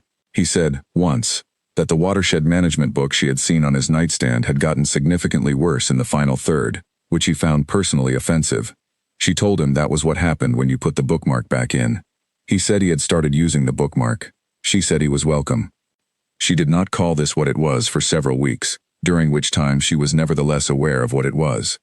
She went to work. She went to the market on Saturdays and bought the food for the week, and restocked her paper calendar with the particular satisfaction of a prepared person. She had her regular video calls with Gwen and her regular coffee with Petra on Wednesday mornings and her monthly check-in with Dr. Harwood, and she managed her cycle when it arrived with her usual system and it arrived on schedule, because the disruption of the hotel had apparently been a one-time event, which she was grateful for. She lived her life with both hands, which was what she had always done. And then, on a Thursday morning 6 weeks after the conference, she was at her desk at Meridian when her phone rang with a number she recognized but had not saved yet. She picked it up. "I'm going to be in your city on Saturday," he said. She paused. "For what reason?" "A regional infrastructure meeting. It ends at noon." A pause. "I thought I'd tell you in case you happen to be free on Saturday afternoon." She looked at her desk, at her computer screen with its open documents, at her coffee mug, which needed refilling. "That's very indirect for a direct person," she said. "I'm practicing." "Practicing what?" A pause. "Asking for things." She was quiet for a moment. She thought about everything she had been thinking about for 6 weeks, which was the same thing in different configurations, like a shape she kept picking up and turning in the light to see all its faces. "I'm free Saturday afternoon," she said. "Good." His voice settled into something slightly less careful. 3 o'clock? "There's a place on Meridian Lane. It's a tea shop. Small, quiet, no occasion." She paused. "I used to go there when I first moved here and needed somewhere to be for a while." "A beat. I'll find it." He found it. He arrived at 3 and she was already there, at the small table near the back that she had always liked, with 2 cups of tea already ordered because she knew what she wanted and saw no reason to wait. He sat down. He looked at the tea shop. He looked at the table. He looked at her. She looked back. He was in ordinary clothes, the kind of ordinary that takes some effort, she noticed, the considered version of casual that people in public positions develop. He had left his watch somewhere, or it was on his other wrist. No visible markers of anything, just a person in a tea shop. "This is good," he said. "The tea?" "The place." She wrapped her hands around her cup. "I thought it would be easier, the first conversation outside a hotel." "Is it?" "A little." She looked at him. "You're a different shape here." "How so?" She considered. "Less defined by the space. At the hotel you were in the context of everything, the summit, the suite, the situation. Here you're just you." She paused. "It's easier to read." He looked at her steadily. And you read the same," she said. "That's a good thing." Something in his expression changed in the way of a tension releasing that you hadn't known was there. "I wasn't sure," he said, "what you would make of it. The email." "Which one?" "The first one. The key card in the train." She looked at her tea. "I looked for the angle in it for about 20 minutes. Did you find one?" "No. I don't have one." "I know. That's what I found." She looked up. "That's why I'm here." He picked up his tea. He held it. Outside the tea shop, the Saturday afternoon went on in its ordinary way. People with shopping bags, a dog being walked by a child in a coat too large for them, a bus going past the window with its usual noise. "I have a complicated situation," he said. "So do I. Mine involves 7 packed delegations and a treaty framework. Mine involves a life I built by myself that doesn't have room in it for things that were decided without me." She said it plainly. Not as an accusation, as information. He heard it as information. She could see that he did. "I'm not asking for room in it," he said carefully. "I'm asking if there's a conversation to be had, between us, without advisors or diplomatic contexts or treaty implications. That's what we're having now." "Yes." She looked at him across the small table. The tea shop was warm and unhurried and smelled of old wood and bergamot and the specific comfortable age of a place that has been itself for a long time. "Tell me something true," she said. "Something that has nothing to do with any of the rest of it." He was quiet for a moment. He looked at the table. He looked at the window. He looked at her. "I read that book twice more after you saw it on the nightstand," he said. "The third reading was to figure out exactly where it went wrong. I found it. It's chapter 14. She said, "What happens in chapter 14? "The author stops trusting the reader," he said. "He explains everything that was already there. He stops letting things be what they are." She looked at him for a moment. Then she picked up her tea. "What's chapter 15 like?" she said. He thought about it. "Better," he said, once he lets himself stop explaining. She drank her tea. "Okay," she said. "Okay," he said. Outside, the afternoon continued. Inside the small tea shop, 2 people sat across from each other and let the conversation find its own shape, and the shape it found was honest, and that was enough for a Saturday in October, which was more than either of them had been expecting. The thing about a conversation that finds its own shape is that you don't realize, until several conversations later, that a shape has been found. By the 4th Saturday, Naya had stopped looking for the angle. This was not a small thing. She had been looking for angles in things for 2 years, which was how long it had been since she had stopped operating inside a system designed by someone else, and started building one herself. Looking for angles was a survival skill. It was how you knew what was coming. You read the shape of something before it arrived and you prepared for it, and the preparing was what kept the arriving from catching you without your footing. She had looked for the angle in Cale Draven for 6 weeks of messages and 4 Saturdays in the tea shop and a conversation on a Tuesday evening when she had called him about a pack law question that turned into 2 hours about everything else, and she had not found it. What she had found instead was a person who was honest about things that it would have been more convenient to be indirect about, and who listened in a way that meant he was actually changing based on what he heard, rather than waiting for his turn to be certain again, and who had told her, on the 3rd Saturday, that he had spent 14 years being the most prepared person in every room, and had gradually become someone who was not sure what he actually wanted from any room that wasn't a negotiation. "That's a dangerous thing to tell someone you're still learning to trust," she had said. "I know," he had said. "Why did you?" "Because you asked me something true last time and I gave you something true back, and it worked. And the thing I told you now is truer than the Watershed book." She had looked at her tea. She had said, What do you want from a room that isn't a negotiation? He had said, I think I'm finding out. That was the third Saturday. On the fourth Saturday, she arrived at the tea shop at 2:45, which was 15 minutes early, and sat at the table near the back and ordered her tea and noticed, without doing anything in particular about it, that she did not feel the need to prepare for the conversation. She felt, instead, the particular anticipation of something she was already looking forward to. The distinction between those two things was notable. He arrived at 3, and he had the watershed management book in his jacket pocket because she had asked about chapter 15, and he had said he would bring it, and he put it on the table between them with no ceremony and said, Chapter 15 is actually fine. I was wrong. What happened to chapter 14? Still a disaster. The explanation problem stands, but he corrects it in 15. She turned the book to look at the cover. May I? He passed it across. She flipped to chapter 15 and read the first 2 pages with the particular quality of attention she brought to reading, which was complete and excluded peripheral information. He watched her read. He did not talk. He drank his tea. She closed the book and passed it back.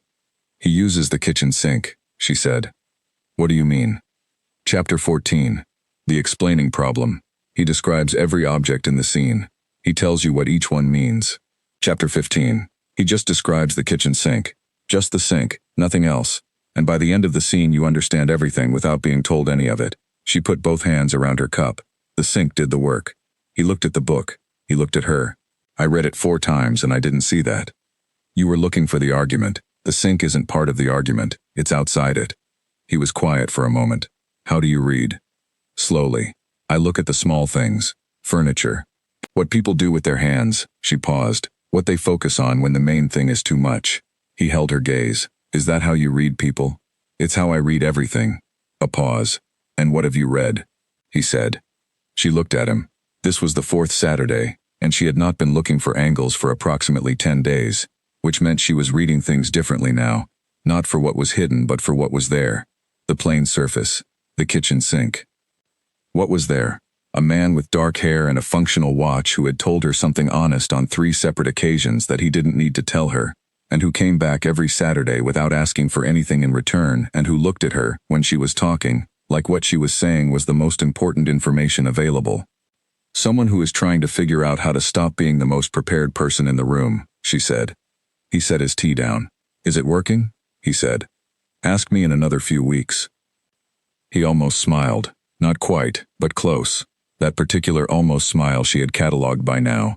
The one that lived at the corner of his mouth and didn't commit to being seen. This was also when the situation became more complicated. Not in the ways she had been watching for. Not politically. Not diplomatically. Not in the form of Owen Bracht reappearing or one of the 7-pack delegations sending something through official channels. The situation became complicated in the specific way that things become complicated when you have been very careful and sensible for a long time, and then something is simply present and doesn't care about your carefulness. She did not recognize it immediately. She had too much experience managing her own internal states to mistake recognition for safety. She recognized it, and then set it to one side to examine later, the way you set aside something that arrived unexpectedly, not throwing it away, not opening it yet, just setting it where you can see it. She set it aside for approximately 9 days. On the 10th day, Gwen came to visit for the weekend. Gwen arrived on Friday evening with a backpack and a bottle of wine, and the focused attention of someone who had been given partial information and intended to upgrade it to complete information by Saturday morning. They ate dinner and talked about Gwen's law program and a paper she was co-writing, and the building's new lift that had been broken for 3 weeks, and the market on Saturday morning that Naya was going to show her. Gwen said, at 10:30, tell me about him. Naya looked at her. Not the situation, Gwen said. Him. She poured more wine. She looked at her own glass. She thought about the kitchen sink.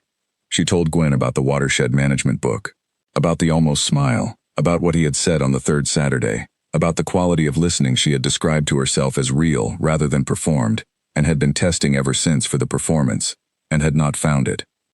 Gwen listened to all of it with the particular expression she wore when she was organizing a large amount of information into legal categories, which was what happened when she was processing something emotionally significant.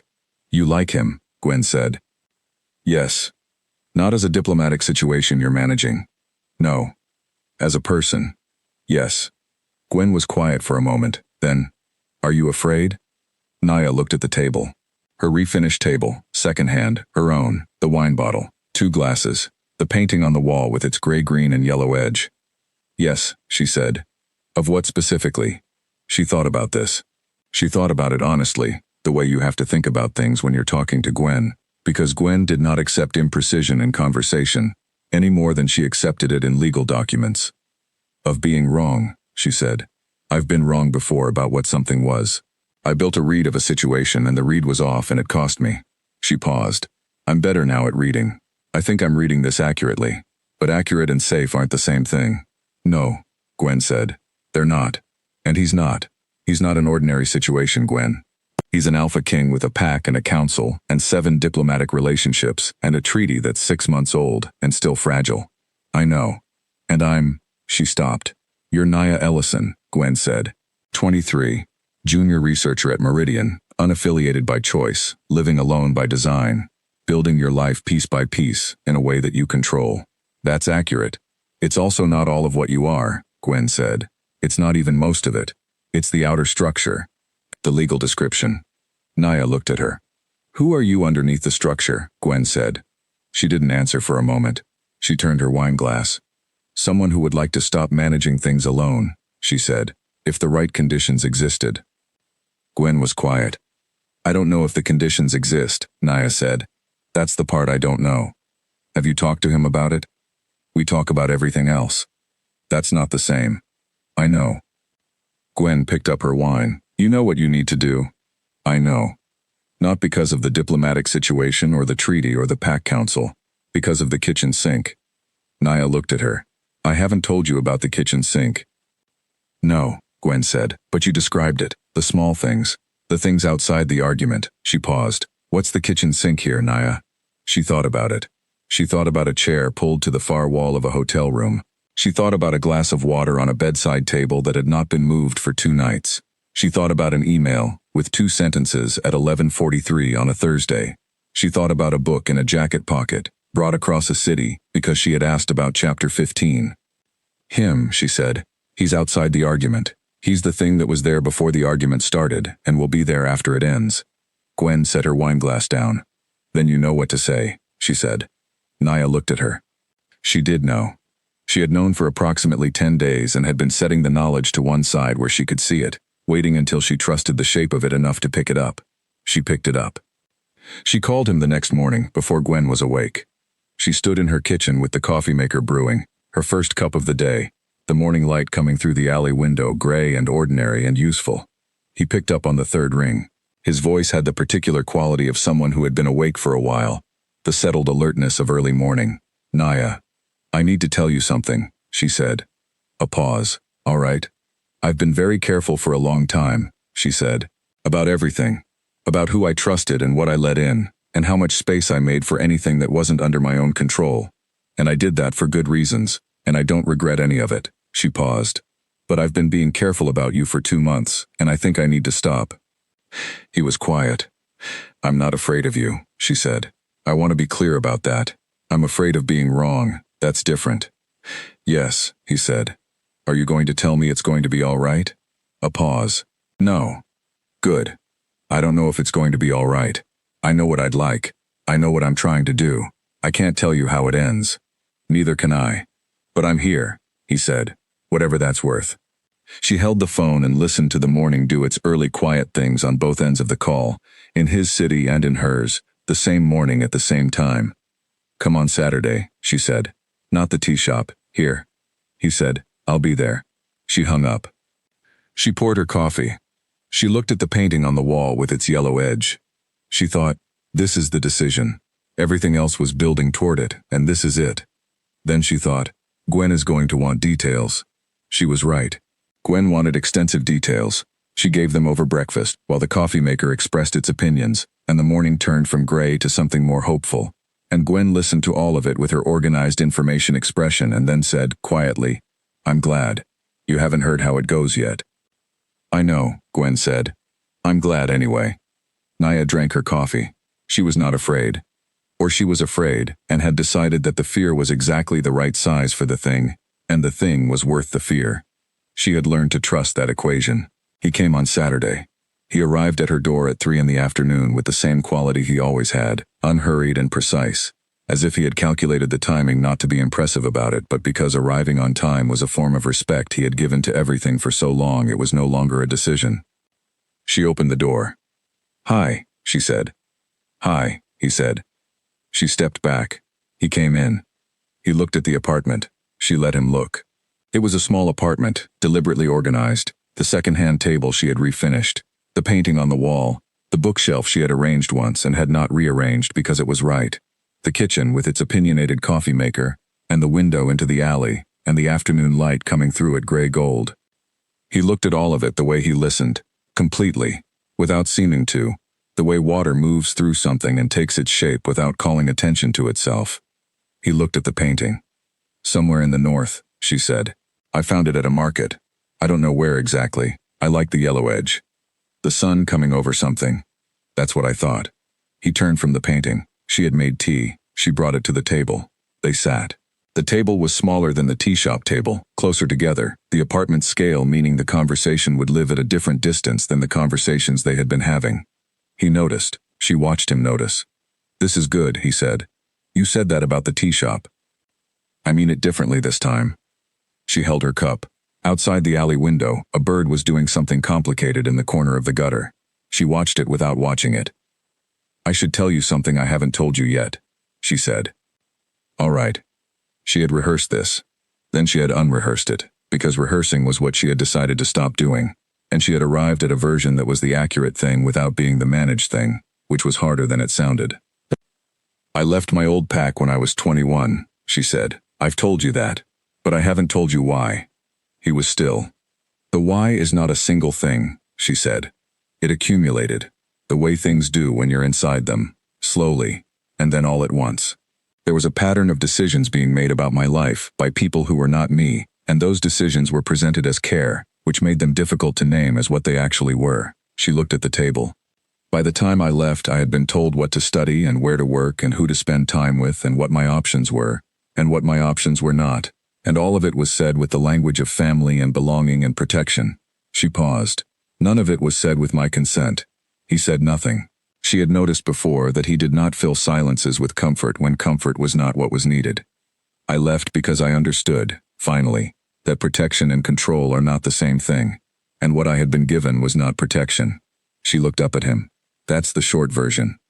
Do you want me to ask about the long version?" She thought about it. "Not tonight, maybe eventually." He nodded. "I'm telling you the short version because I want you to understand what I mean when I say that what I've built here." She gestured at the apartment. "All of it. My job and my schedule and my system and this table. I built it with my own hands and my own decisions, and I am not willing to dismantle it. Not for anyone." "I know," he said. "Do you?" He looked at her steadily. "You've been showing me that since the first morning in the hotel lobby. The way you walked past me carrying all of your own things." He paused. "I'm not here to take your apartment. That's not. I know, it's not what you mean literally." His voice was even. "What you mean is that you're not willing to become something shaped by someone else's requirements again." He paused. "Neither am I, actually." She looked at him. "I've spent 14 years being shaped by what the pack needed, and what the treaties needed, and what the council needed, and what the region needed." He turned his cup in his hand. "I'm good at being shaped by requirements. I'm less sure I want to keep doing it in every area of my life." "That's what you said on the third Saturday." "I meant it more since then." She looked at him for a long time. "What do you want?" she said. He was quiet for a moment. She had asked him this before, in the tea shop, and he had said, "I think I'm finding out." She had let him find it. She waited. "Something real," he said. "That isn't a negotiation, and isn't a status, and isn't part of any arrangement I didn't choose myself. That's not specific enough." The almost smile. "You're right." He looked at her. "Something with you. Whatever that looks like. Not as a diplomatic solution. Not as a consequence of a wrong keycard. As a choice." She looked at her tea. "I'm not easy," she said. "I've noticed. I have a system. I have a life. I organized carefully. I have patterns I keep because they work. I know. I will not arrange myself around your schedule. I wouldn't ask you to. Your pack council will have opinions. They have opinions about everything. It's their primary activity. Your diplomatic situation is mine to manage. Kale. Naya." She looked at him. He looked at her. "I'm afraid of being wrong," she said for the second time, to his face, in her apartment, with the afternoon light coming through the alley window, and the bird in the gutter still doing its complicated business. "I said that to you on the phone, and I'm saying it again because it's still true." "I know. I'm not asking you to guarantee anything." "Good," he said. "I can't." "I know you can't." She was quiet for a moment. "I'm asking if you know what you're doing." He was quiet. A real quiet, not the managed kind, the kind that moves through something before it speaks. "No," he said. "I know what I want to do. Whether I'm doing it correctly is something I'll only know from the inside." She heard that. She set her cup down. "Okay," she said. He looked at her. "Okay." She stood. He stood. They were on the same side of the table suddenly. The small table. The apartment scale. Which she had noted before, and noted again now, that everything in this room was closer together than things had been in the tea shop. "I need you to understand something," she said. "Tell me. The first time anything happens that feels like a decision being made about me rather than with me, I will tell you. I won't manage around it, and I won't let it accumulate. I'll tell you." "Yes," he said. "And I need you to hear it when I tell you." "Yes." Not to explain why the decision made sense. Not to manage how I'm feeling about it. To hear it, and change course if you need to. He looked at her steadily. "I'll do that. You don't know if you can. Nobody knows until they're in it." "You're right," he said. "I don't know. But I'm telling you what I intend." She looked at him. She was reading him the way she read everything, not the argument, the kitchen sink, the small thing outside the argument, the watch on his wrist, the book in his jacket pocket that he had carried across a city because she asked about chapter 15, the way he had answered just now, "I'll do that. Not of course or naturally or I promise. I'll do that." 2 words with the specific weight of someone who had decided to mean exactly what they said. The afternoon light moved. The bird resolved its complicated business and left the gutter. The coffee maker in the kitchen ticked as it cooled. She reached out and put her hand on the table between them. He looked at her hand. Then he put his on the table next to it. Not on top, next to. The way 2 things exist in the same space without one claiming the other. She looked at both hands on the table, hers and his, side by side. "This is the beginning of something difficult," she said. "Yes," he said. "There will be things I haven't anticipated. Yes. And things you haven't anticipated." "Almost certainly. And the Pack Council. Always." She almost smiled. "Okay." His hand moved and covered hers. Just that. Just the hand. Warm and steady. And she let it. Outside, the afternoon continued. In the small apartment with the refinished table and the painting with the yellow edge, 2 people sat with their hands together on a table that belonged to one of them. And the thing between them was not a negotiation and not a political situation and not the consequence of a wrong keycard, though it had begun with all of those things. It was a choice. It was 2 choices, made at the same time, by 2 people who had each learned the hard way, that choices made without you were not choices at all. She turned her hand over. He looked at her. "I have bad coffee," she said, "but the tea is good." He said, "I'll stay for the tea." She got up to make more. He stayed. This was not an ending. It was not supposed to be. The Pack Council would convene and have its opinions. The treaty framework would go through its first difficult months. Owen Bracht would draft 3 separate documents before finding language that satisfied everyone, and Naya would read all 3 without being asked, because she was the kind of person who read primary documents, and she would find an error in the second one that saved Owen 4 hours of revision, and which he thanked her for with the expression of someone reassessing a situation entirely. All of that was coming. What was here now was the kettle heating, and the afternoon going to evening, and 2 cups on the table, and the painting on the wall with its yellow edge that she had found at a market because she liked the sun coming over something. She had always liked the part just before the thing arrived, the potential of it, the way the light looked on the near side of the hill. She made tea. She brought it to the table. He was sitting in the ordinary light of her ordinary apartment, and he looked exactly the same as he did in every other place she had seen him, which was the thing she had been testing for and had now confirmed. Some people are the same regardless of the room they're in. She sat down. They drank their tea. They talked until the evening came and the alley window turned dark and she turned on the lamp, and the lamp made the same kind of warm circle that the reading lamp in the library room on the 12th floor had made. And she noticed that and thought, everything comes back to itself eventually. 6 months after the conference, Naya attended 3 meetings she had not planned on attending. The first was at the Draven Pack's regional offices, called by Owen Bracht with the stated purpose of discussing the framework agreement's midpoint review, and the unstated purpose of determining what Naya's role, if any, was in conversations that were becoming increasingly difficult to have without acknowledging that she existed. She went because Kale asked her to, and because Kale asking rather than Owen summoning was a distinction she had decided to pay attention to. She sat in a chair at the side of the room, not at the table, not behind a desk, at the side, her notebook in her hands, and she listened to 6 people discuss the treaty's northern trade provisions with the particular energy of people who have been finding the same problem from different directions for several months. She took notes she had not been asked for. At the 40-minute mark she said one thing, that the language in Clause 14 was creating the disagreement, not the intent behind the clause, and that rewriting the language while maintaining the intent would resolve 3 of the 4 arguments currently on the table. The room looked at her. Owen Bracht said, "Miss Ellison's background is environmental impact modeling, not diplomatic language." She said, "I know, but I've read the Clause 14 4 times, and the problem is in the grammar, not the policy." She was correct. It took Owen 4 hours to produce the revision, and he thanked her for it afterward, with the expression she was becoming familiar with, the one that meant he was updating his assessment of what she was. The second meeting was with the Pack Council, which was smaller than she had imagined and considerably more direct. 7 people in a room in the Pack's main building, a building that had been in continuous use for 130 years, and showed it in the best possible way. Worn wood and tall windows, and the particular weight of a space that had absorbed a great deal of history, and was not impressed by current events. The council asked her questions, she answered them. She answered the difficult ones the same way she answered the easy ones, which was to say, she did not make the difficult ones easier by softening what she said.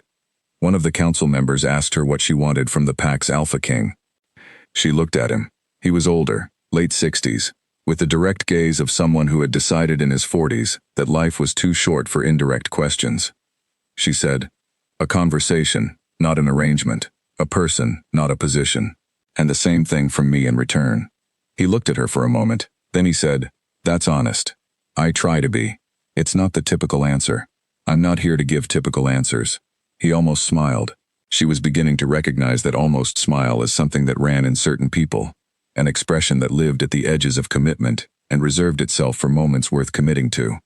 After the meeting, Kale walked her to the building's main door. He said, "The council will have opinions for approximately 3 weeks." She said, "I know." I could see which opinions they were forming. He looked at her. "Which ones?" "2 of them have already decided. One of those is the older man who asked about what I wanted. He decided in the first 10 minutes. "Which way?" She looked at him, the same way you did. He said nothing. She put on her coat. "I'll take the train," she said. "I'll drive you to the station." "You don't have to." "I know." He held the door. "I want to." She let him. The third meeting was in a hotel. Not the Creston Grand. A different hotel. 2 cities over. A smaller summit about regional environmental standards that had nothing to do with Pack politics, and everything to do with Naya's actual field of work.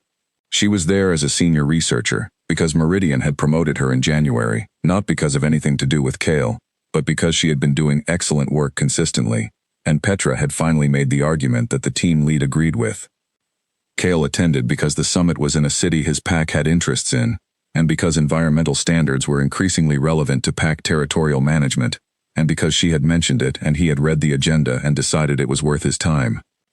He was also, she thought, doing what he had said he would do, learning what he wanted outside of negotiations. They stayed in different rooms. This was her decision and he had not questioned it. Not because there was anything unresolved between them, but because she had said, "I'm not going to arrange my life around your schedule." And attending the summit in the same hotel was arranging nothing. They were both there independently. But sharing a room would have been a step she was not ready to take with other people watching. She told him this directly. He said, "Okay." That was all. On the second evening of the summit, she was leaving one of the breakout sessions when she walked past the elevator bank in the conference wing, and stopped. She stood very still. She looked at the elevator. She thought about a hotel hallway 11 months ago. She thought about the key card that had been in her jacket pocket, loose, unremarkable, and the lock clicking green, and the room that had smelled like cedar and cold water, and something that felt, against all logic, like somewhere she was supposed to be. She heard footsteps behind her. She did not turn around. She knew the sound of his footsteps now. She had learned them without deciding to. The way you learn things that are present consistently enough to become familiar. Unhurried, Even, slightly longer stride than average. He stopped next to her. They both looked at the elevator. "What are you thinking about?" he said. "The wrong floor," she said. A pause. "I think about it too," he said. She turned to look at him. He was in his conference clothes, the dark jacket, the shirt that had been pressed this morning, and was now at the end of a long day, the functional watch. He was looking at the elevator with the particular expression she had come to think of as his honest one, the one that was not performing anything, just receiving the world the way it actually was. "If the keycard had been correct," she said, "you'd have been on the 3rd floor. With my organized system. And I would have come back to an empty room." She looked at the elevator. "Do you think you would have found me eventually, through the conference or through—" "I don't know," he said. "Probably not. I wasn't looking." He paused. "I had stopped looking for things outside the work." She thought about that. "I had stopped letting things in," she said. "That's the other direction of the same thing." "Yes." They looked at the elevator together for a moment. "A wrong keycard," she said. "An early heat cycle. A hallway that smelled like somewhere I was supposed to be." He turned to look at her. She turned to look at him. "I don't believe in accidents," she said, "but I don't believe in fate either." "What do you believe in?" She thought about it. "I believe in the thing you do with what you're given," she said. "The keycard was a mistake. The heat was biology. Everything after that was a decision." She paused. "A lot of decisions." "Yes," he said. She pulled her jacket closer. The conference hotel's lobby was cool, the air conditioning doing its single-temperature job without regard for the November that was happening outside the windows. "I have a panel tomorrow at 9, she said. "I know. You told me. And a research meeting at 2. "I know that too. "And you have the regional standards workshop at 11. "Yes."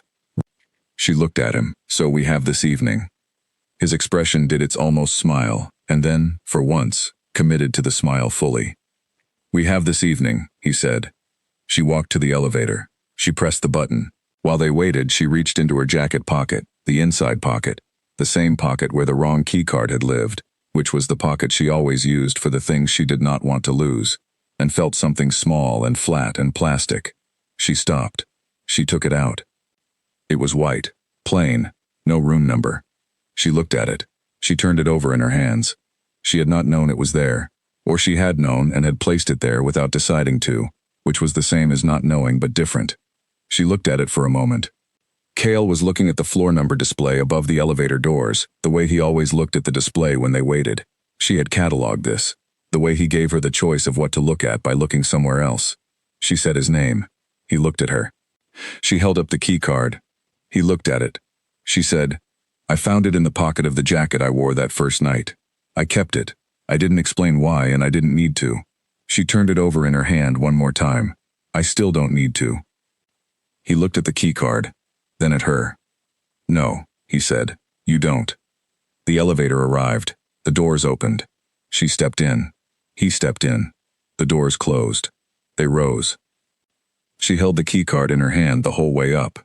At their floor, the doors opened, and she stepped out, and he stepped out, and the hallway was the same as any hotel hallway anywhere. Doors and numbers and the low sound of a building doing its building things at evening.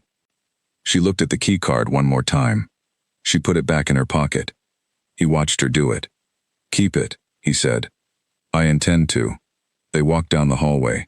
Their rooms were in different directions. They stopped where the hallway split. "Good night," she said. "Good night," he said. She turned toward her room.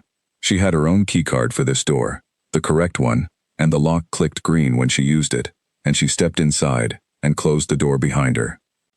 She put her conference bag on the chair. She took off her jacket and folded it over the back of the chair, the inside pocket facing up, the white keycard inside it. She sat on the edge of the bed. She thought about what she had said in the hallway. "I believe in the thing you do with what you're given." She had been given a great deal by mistake. The wrong keycard, the wrong floor, a room that opened into something she had not been looking for because she had stopped looking. She had also been given, by no accident whatsoever, the particular clarity that comes from building something yourself, piece by piece, with your own hands, and knowing which pieces you chose and why. Both things were true. Both things were hers.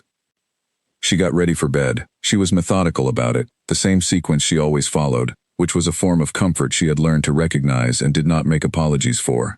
She folded her clothes. She set her notebook and pen within reach. She checked her alarm. She lay back. The ceiling of this hotel room was white and still, the same as any hotel ceiling anywhere.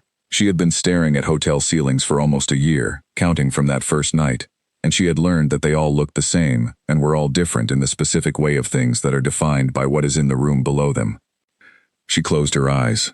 She thought about the jacket on the chair with the keycard in the inside pocket. She was keeping it.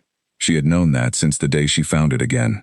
Small, white, unremarkable, belonging technically to a hotel that would never miss it, carrying no information on its surface about where it had come from, or what it had opened, or what had followed from the opening. It was the wrong keycard. It had opened the wrong room.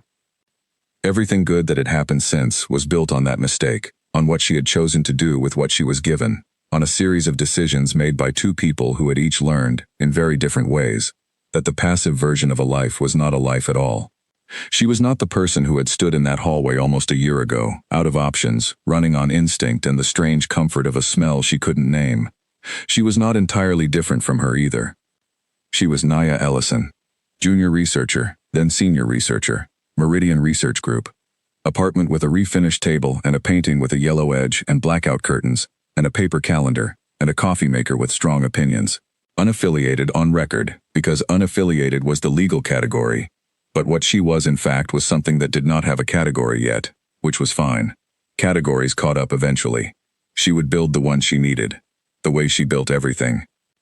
She turned off the lamp. She let herself sleep. In the morning there was a panel at 9. In the afternoon, a research meeting. Outside the window, November was happening. In her jacket pocket, a key card. Everything was exactly where she had put it.